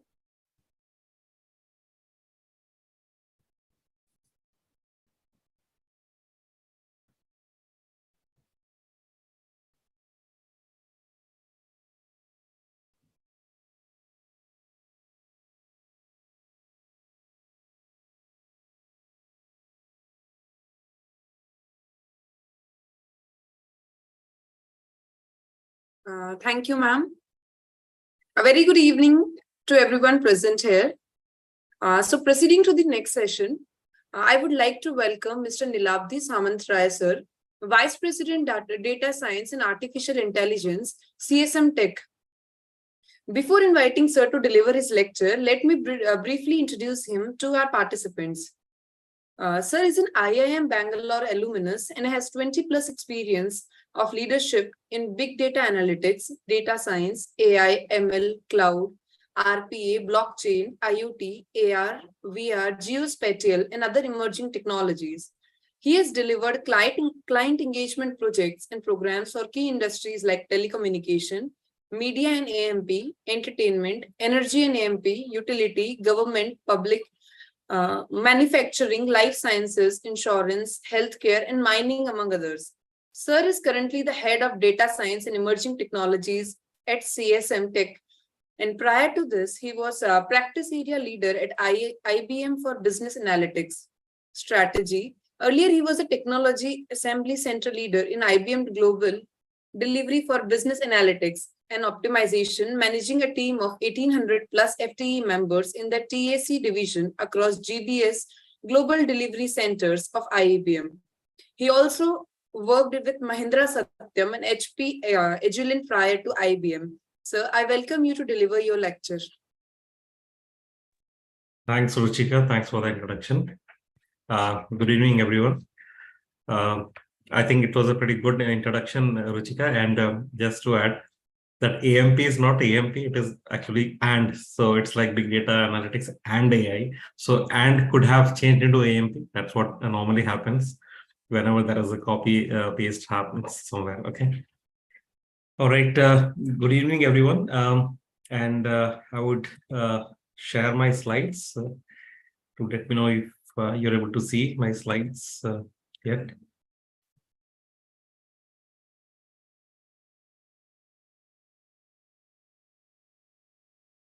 Can you see my slides? Yes, sir, it is visible. It's visible. Okay, great. So I will let me just this. Yes. Okay. So we talk about AI today. Just to set the context before we get more specific to agriculture, let's. I'm sure everybody knows what AI is today. So nobody is more so after generative AI, ChatGPT and Bard and Bing and so many more generative AI products and solutions all across the globe. So I will just cite an example of AI. This is, I'm sure many of you, I think most of you watch Netflix and Amazon Prime, Disney Hotstar and kind of OTTs across. So just to give the context, if you like certain series, maybe you have watched a season of House of Cards or Orange is New Black. If you're looking at the next season or you want, you put on the blog that you like this character, you don't want him to die or her to die, or, in Money Heist, a certain character, they wanted person to be back into life after they've been getting bullet shots. So all that is taken as ingested as data. And the content management, content creation is also done by AI. So basically AI writes the story for you, and the story is something which you recommend as audience. If you like certain characters and you want certain changes in the story, so AI helps you to create those content. So AI has become a writer as well. Yeah, that doesn't do away the need of human beings. Of course, humans are also required because the content creation has to be also validated and then some creative angle added to that. It's a very common question which I keep getting about. If AI is going to take away jobs. The simple answer is yes, it will take away jobs, but there will be more jobs created than taken away because of AI. And now moving on to more specific. Okay, so we first talk about what all few of the use cases, what all AI can do for agriculture. And then I will talk about a use case that we had implemented in our own company. So we'll talk about it. We'll go through a use case. But on the generic front, the kind of things that we do using AI across the industry, that's what we will look at. I'm sure many people would have spoken before me. I'm not sure if there were sessions which spoke about it, but there are a lot of emerging technologies that is implemented in AI today. And one of the like precision agriculture is something which is quite prevalent, and AI is used to optimize that precision farming that we are looking at, which ensures that the water, the fertilizer, the pesticide application, all of that is taken care of by precision. That is, there is a survey that is being done, and things like soil health is found out, what is going to be the yield of the crop that is analyzed. And based on all those criteria, a very precise or precision agriculture is being done using AI. So AI helps in doing that. How it does, there are a lot of satellite imagery that is taken, drone imagery that is taken.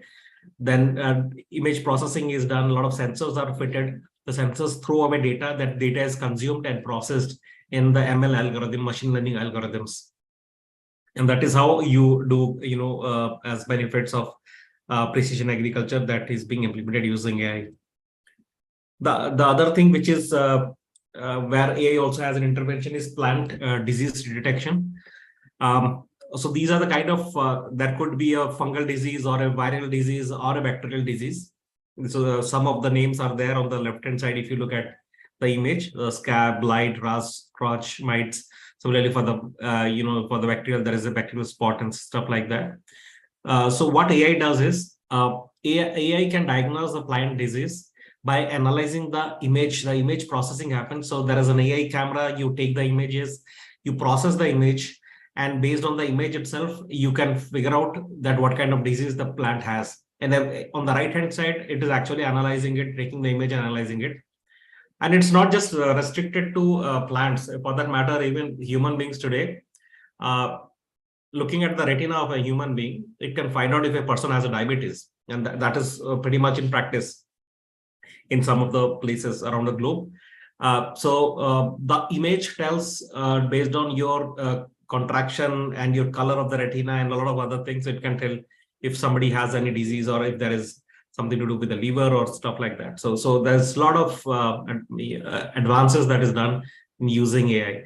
And similarly for the plants also, where we can detect a lot of diseases that plant may have, and then apply accordingly the pesticides or whatever you need to do.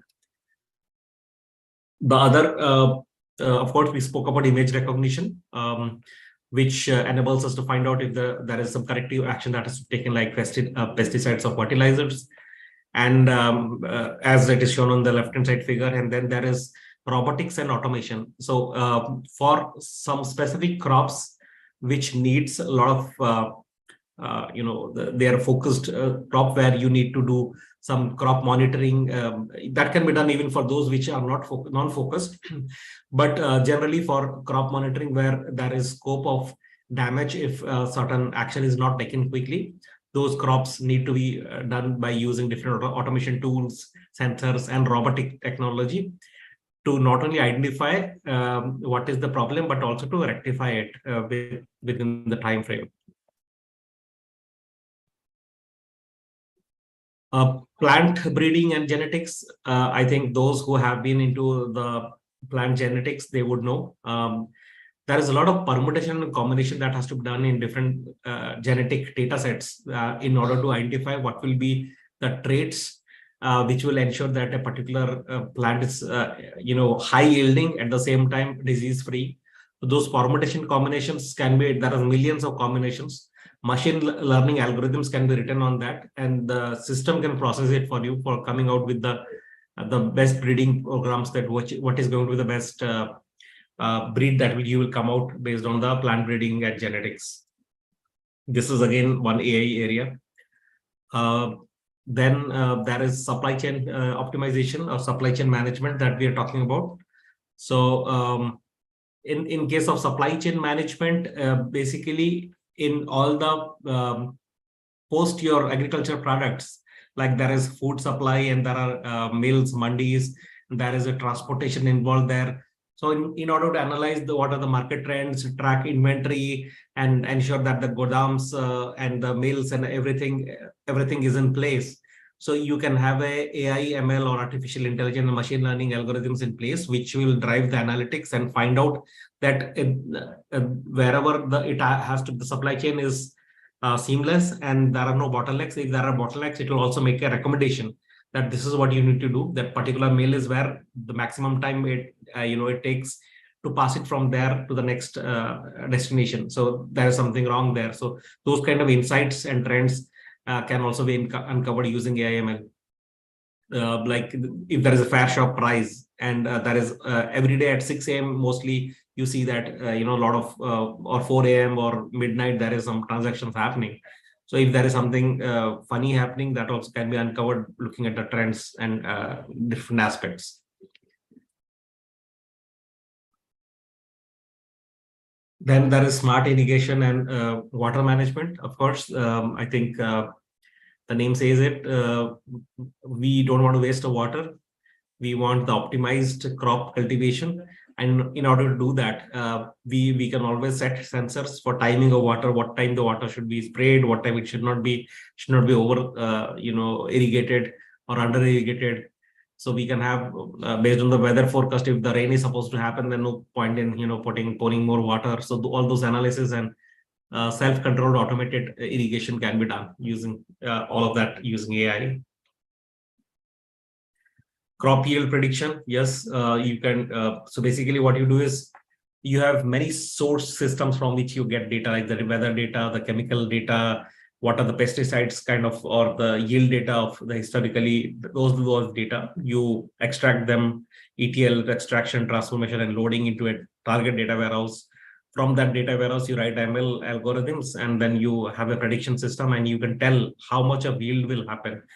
How many million metric tons of mango will happen, or whatever the metric tons of mango from the particular district or from a particular bagicha or particular land, piece of land, it will happen. It could be paddy, it could be wheat, or it could be mangoes, whatever it is. So AI can also be used for livestock monitoring. So that reminds me of one of the use cases wherein you can monitor whether in a fish prawn farming, there was one use case wherein there are cameras and sensors fitted into the pond, looking at the color of the prawn versus yellow or white versus the salinity of the water, the temperature, and all that. It can say if there is some intervention required, or if the prawns are getting sick. If they are, then what pesticides or whatever needs to be put in to ensure that whatever medicine is supposed to be put in, that has to taken care of. So all this is automated. So on similar lines, there can be the CNN is basically whenever you want to recognize, or whether it is a it's a dog or a cat or a horse or a cow, it can find out. The segregation can be done in that algorithm model. So you can do an identification of what kind of livestock it is, and what are the if there is any disease that has happened, if there is any danger that has come, or if there is some alerts that has to be sent, and similar kind of things. All behaviors can be captured using AI. Okay, so this is a particular use case that we had done in my company. So what we've done is, the background is it is about the MSP. So as you know, many states in India, so this example is from the state of Odisha, who were paddy deficit have become paddy surplus today.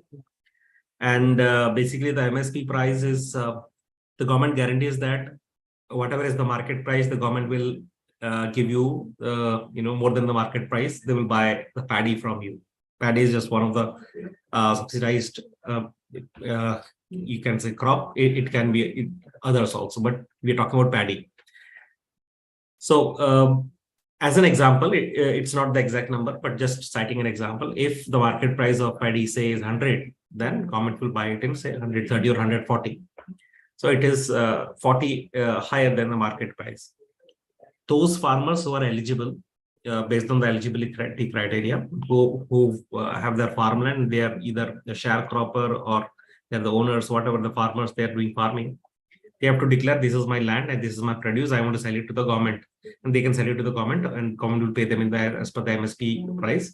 100 for 100, they will probably get 130, 140, whatever it is. So what used to happen is, a lot of so there are a lot of genuine farmers, of course, most of them, and there are also farmers who really don't have a paddy cultivation done. So they used to have farmlands or plain piece of land. There was no paddy grown there, or it's a barren land, or there was grass growing there, or even there was a pond. So that was declared as a paddy land. And what they do is they declare as a paddy land, they buy from the market at 100, sell it to government at 140. So the net they are getting as 40. So this was quite prevalent. I think it's prevalent in almost, it is in many states. So what they do is they buy from the market from the same state or the different state, and then sell it to the government in the higher rates, and they make money. So government was really, wanted to stop this. And that is where we did an intervention. We worked with them and together. And we came up with a solution. First of all, we had, of course, we capture data from multiple data sources, including the farmer registration data and the land data and other data. We had a data warehouse, and did whatever was required as part of the compliance with along with the government. And what we did is we took high resolution satellite imagery. That is, so these are all the lands. We take satellite images. We superimpose those images with what has been declared, and then we figured out, as you can see, we put in our AI logic, or the artificial intelligence logic and the machine learning logic. There are some of them which is colored as green, some of them is red, some is yellow. So basically, wherever there was a paddy land, so we colored that as a green. Wherever there was not a paddy land, it would be barren land or even a pond, we colored that as red. Whichever were doubtful cases that we are not very sure about it, then we made it as amber. This is what we did. Now, it is possible that even as a system, when we are looking at a third eye through satellite images, the system could be wrong as well. So we don't want to penalize the genuine farmers. Genuine farmers, because I will just give you an example. A system can declare a piece of land as, there is no paddy, there is only water. But it could just be possible that because the irrigation had happened or there was a rain in a particular piece, it was actually paddy, but because that field was full, so the mesh system declared it as a pond. So what we do is, we also have to do a field survey of what is happening on the ground. So the point is, whenever the field survey personnel, whoever goes there to physically validate that, it is possible that that person can also be compromised if there is a hand in gloves, and that person may or may not be compromised, but there are scope that that person might be compromised by the farmland owner as well. So in order to make sure that there is no compromise happening there, and there is no undue favor being done there, what we did is we also came up with a mobile app.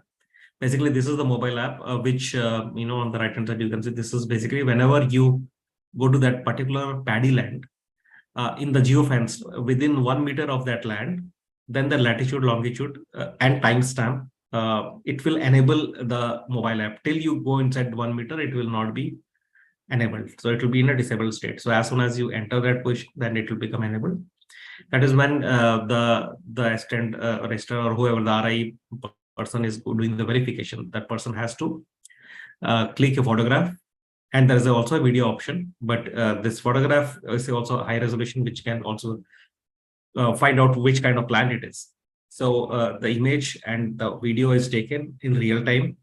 That is taken to, it gets registered in the server with the latitude, longitude, and timestamp immediately, not in the local mobile. It goes to the server to make sure that it's a 360-degree validation that first of all, the eye from the sky, second is eye from the ground, ensures that whatever the validation is done by the machine, it is not compromised, neither it is wrongly categorized. This is an example of a real image that we did. So you can see, initially we covered 7 districts of Odisha. Then eventually we covered all the districts of Odisha. So here it shows there are some red ones, some plots are greens, and some are yellows. The red ones are clear cases of suspected of fraud, and green they are fine, they are paddy lands, and yellow are doubtful. So not sure whether it is paddy or grass or what. So that field verification has to be done. So here what we did is so that is all machine learning using our Python and different libraries and stuff like that, and then we displayed that in Tableau. So, and of course we had high resolution satellite imagery, which we did image processing using our different technical solutions and tools. So here statistics for the 7 districts, we had some 25 lakh plots, reported area of 18 lakh acres, and we had some 15 lakh registered farmers we're talking about. And the paddy yield is this 27 lakh metric ton paddy yields we are talking about. And the value of the paddy was 5,384 crore. This was the statistics we had taken for these 5 districts that was our pilot districts. Out of those districts, based on our database analytics, that is the analytics value or the purely from our data integration, data warehouse and analytics, based on whether it, a piece of land can be registered by a father and son. So same piece of 1 acre land can be have 3 names, father and 2 sons, or 1 daughter or something. So this year it is somebody, next year it could be somebody else, or there could be people, 1 land registered by many people, or many lands by 1 people, or sharecropper has become owner has become sharecropper. So wherever there is some changes happening frequently, so we identified them as suspected plots. So that numbers, the Kisam change or whatever it is changed, that came out to be 8 lakhs. So based on the initial analytics.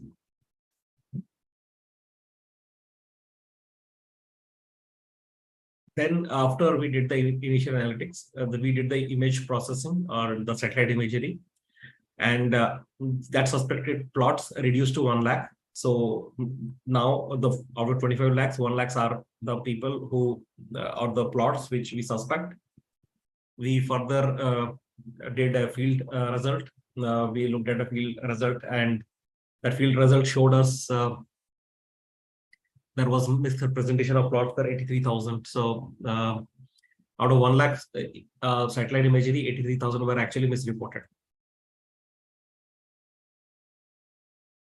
And if we look at the survey results, you can see how much of were paddy land, how much were not the paddy land, how much was misreporting done by gender, misreporting by farmers, the kind of farmer, sharecropper owner, male versus female, not a crop. See, if you look at it, 76% of the suspect plots were not a crop land. 6% was no paddy land, so it could be some other crop, but not a crop land means it will be barren piece of land only. Valid, only 16% was valid from the suspect. Rest everything was turned out to be invalid. So this was the impact. 7 plots and notional value close to 1,500 crores we saved for 7 districts, and when it came to the entire state, it was quite a big number. This was about the agriculture. We do a lot of other things as well, like just a bit of what we do. Generative AI, we have our own framework. Our entire HR system is managed by someone called Medha, the first non-human employee we onboarded in our company. She takes care of any queries that you have about HR, like payroll, salary related, travel related, leave policies, anything you ask, she will answer you a very customized answer. We grievance detection, if there is a citizen grievance, a person could have 20 odd kind of grievances written, the same person could have written 10 times. It all correlates them, or there could be 20 people having similar grievance, then it just kind of puts it together, similar kind of detection listening. It could be things like that. Transliteration in all South Asian languages. So Hindi is, Hindi, Punjabi, Gujarati, Tamil, Telugu, Oriya, Bengali, all of them are South Asian languages. So it's does a transliteration of it. We are able to do that. Human face validation, yes. So we do validate the human face to reduce the risk of identity threat and fraud. That if if there is any blurriness and single face in an image, so it is able to do the validation. And these are a few other things like HR parsers we create for, this is all, a lot of other things that we do AI/ML, so the list is endless. I just thought I will showcase what all we do. We do a lot of work in the mining area, across multiple states and enterprise clients. This was just a few of the list of things that we do. That's all. So anyone has any questions, I will be very happy to answer that.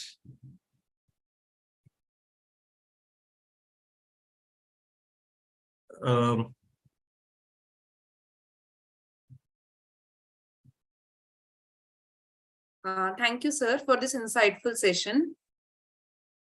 Yeah, you're welcome.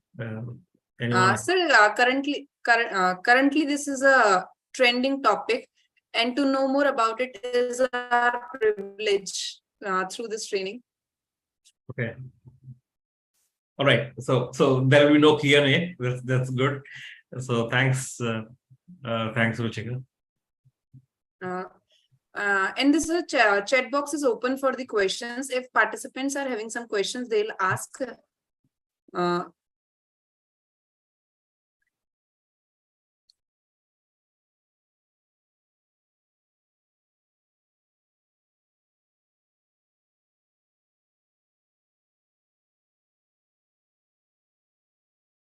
So there is a small question from my side.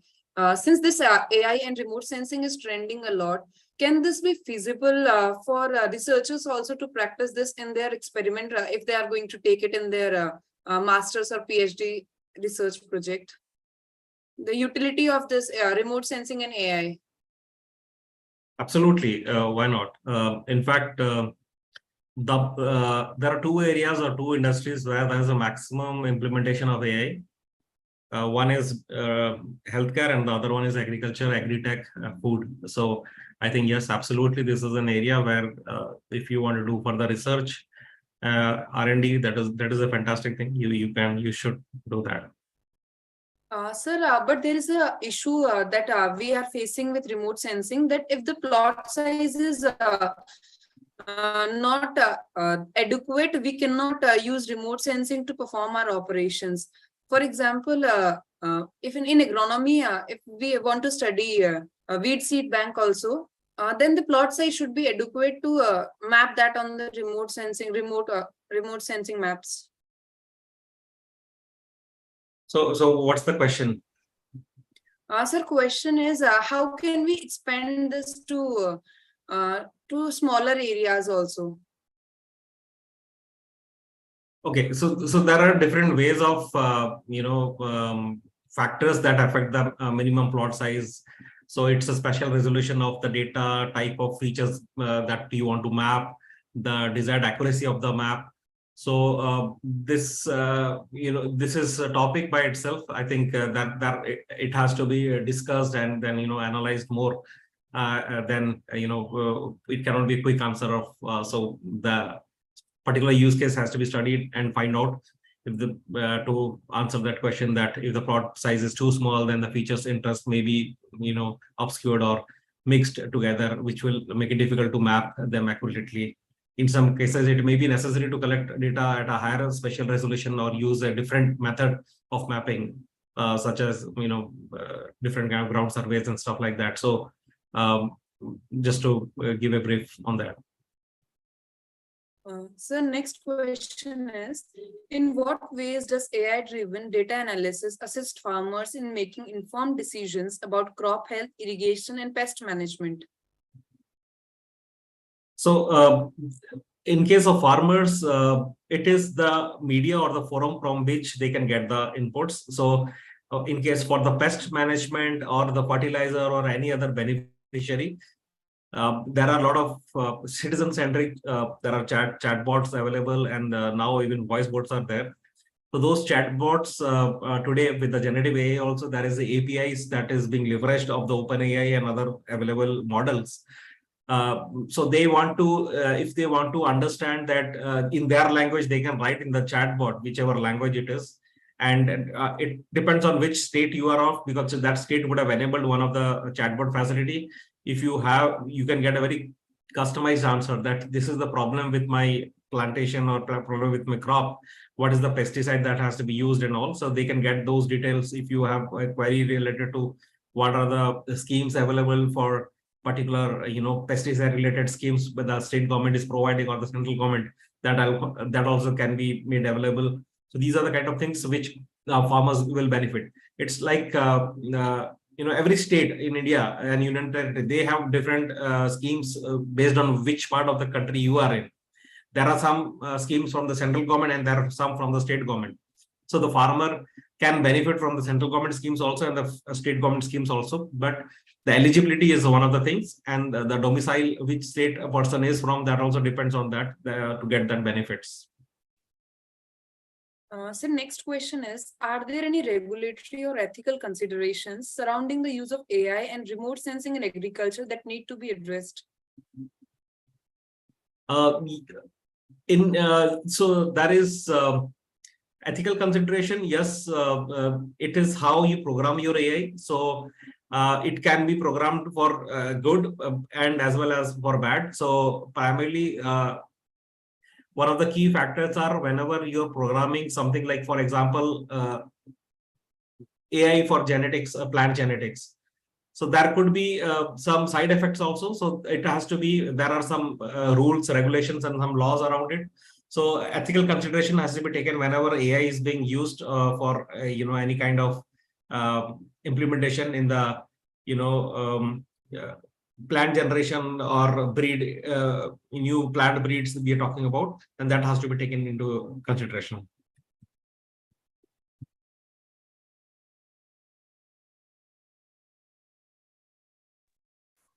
Hello. Hello. Yeah, hello. Hi, sir. Can you hear me? Yeah, I can hear you. Right, sir. So what will be the accuracy of this module, sir, actually? So Accuracy of what model? which you displayed, sir, actually. So if there is 1,000 hectares, how much accuracy it will be there, sir, actually? See, the use case which I showed, so it came to an accuracy of around 85%. It was accurate based on what we were able to identify. I think. No more. I see. Yeah. So one more question, sir, actually. Can it be integrated with the drones, sir, actually? So to avoid manual resurveying, actually. Yes, it can be, but when it is a very large piece of land, Right, sir. yeah, we are talking about, if it is 21 districts, then I don't think drone can do that job. But yes, it will be more precise. If it is drone, it will be, the image will be more precise, and there will be a lot more data that you can gain, which you cannot gain from satellite imagery. In fact, with some drone images, you can also find out what is the humidity of the soil, what is the crop conditions, and other aspects also. And you can also do some drone sprayed pesticides and other things. So drone will be much more beneficial than actually the satellite imageries we're talking about.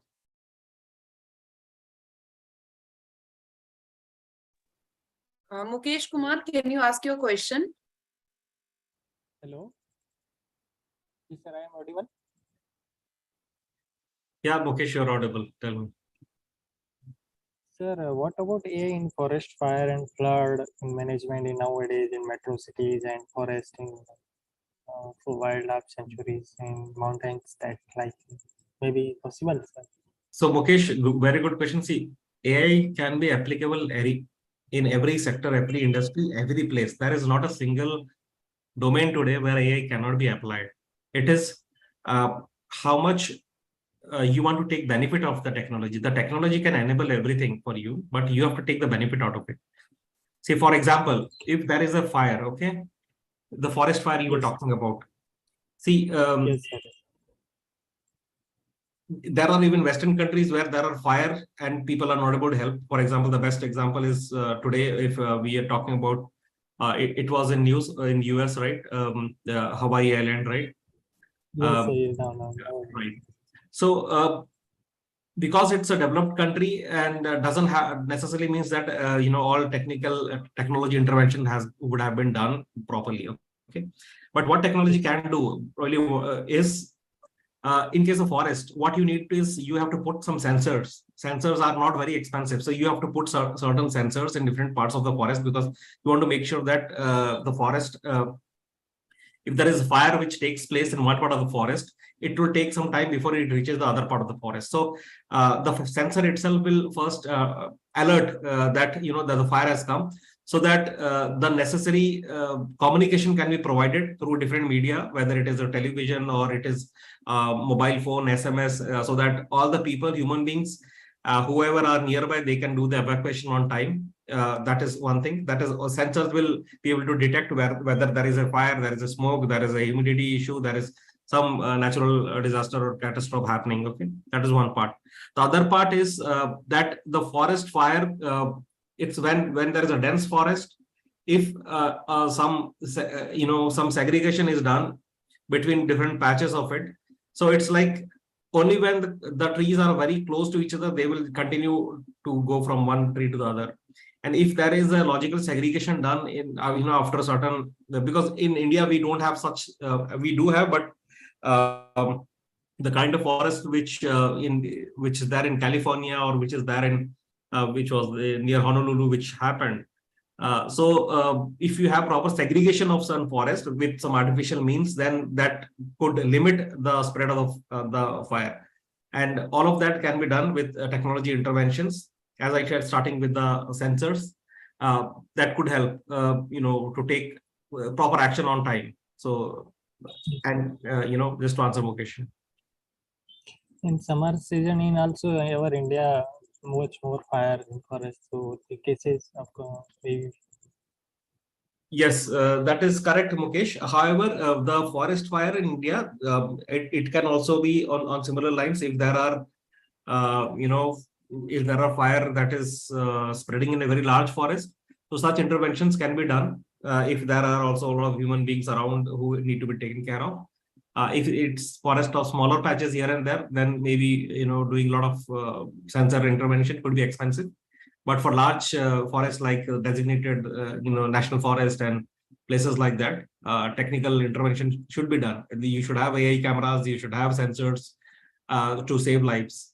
That can in fact also be done for the railways. So if you have put in the sensors in the track, so recently there was a train mishap. If some technology interventions can be put in, so whenever there is some some issues with the rail, the track and stuff, you can get some alerts, and you can take some actions well in time.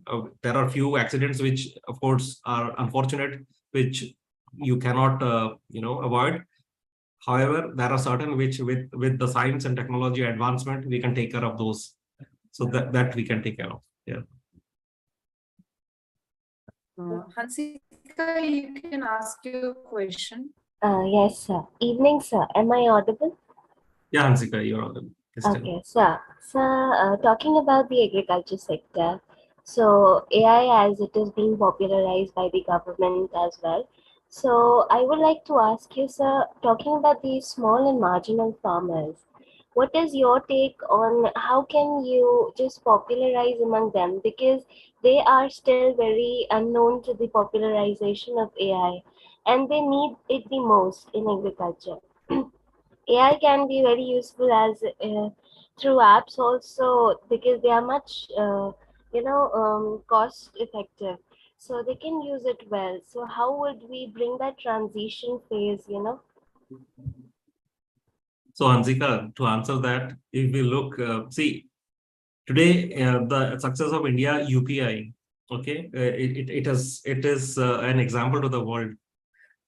So mobile phone, UPI, all of that, maybe some 20 years back, or even 10-15 years back, we could have said that it has not gone to the masses, to the all the parts of the society. But today it has gone to every part of the society. Everybody uses UPI. All our digital transfer that is happening. Whoever has a smartphone, by default, the person is already using AI. So AI, whatever you do in AI, including your using your UPI, AI is already there. So it's not something which they have to learn, they have to consume. The consumers don't have to learn. So how many of really know what is the UPI protocols? How does the UPI works? What is the back end money transaction that happens? How many gateways it goes through? Nobody knows, right? I mean, of course, many of you know, but the consumers don't have to know. And that is the beauty of technology. You don't have to know. Everybody doesn't have to become a techie. Same with the AI. So if you go to a dentist and you see that they look at your teeth and they can say that there is a cavity or there is not a cavity or whatever. They will just put in a an instrument of a camera, and it will come out with some results. If it is AI fitted, it doesn't matter to you as a consumer. It will just go in and it will do its stuff. And looking at the color of the tooth, it will say whether it is a decay or it is something else. So whatever it has to do, it will do. So as a consumer, you don't have to worry about it. On similar lines, as a consumer, if AI is able to provide some higher breed seeds to the to the farmers, and if it is able to predict and tell them that this that is the weather says that the next there is going to be a good rain happening, and that there could be if it can tell you that that there is going to be some pests that is going to get infested and you have to put the pesticide. So as long as the communication is passed on, that AI consumption is already there. So farmers are already consuming the knowledge of AI. And as our Honorable Finance Minister Nirmala Sitharaman said, make AI in India, make AI work for India. So that is the kind of focus that the government is putting in. And when it is coming from the government who has put a budget of 16,500 crores for IT, and almost half of that, I think, would be for AI, then it itself means that the government wants to bring it to the common man, the common person, or it includes, of course, it includes agriculture, because the second highest budget of the nation is for agriculture and food, right? Food and agriculture. First it is defense, second highest is food and agriculture. So that's the kind of focus. Hansika, just to answer your question. Thank you, sir. This is the end of all the questions. So we would like to conclude our session. And before concluding, on behalf of Just Agriculture, I would like to thank you for this wonderful lecture on this rising technology that our participants would be so curious to know about it, and they would have gained much knowledge from this session. So thank you, sir.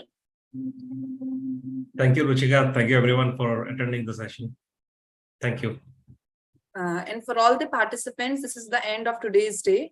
All the sessions are over, and thank you for joining us, and a very good night, and we'll see you tomorrow again.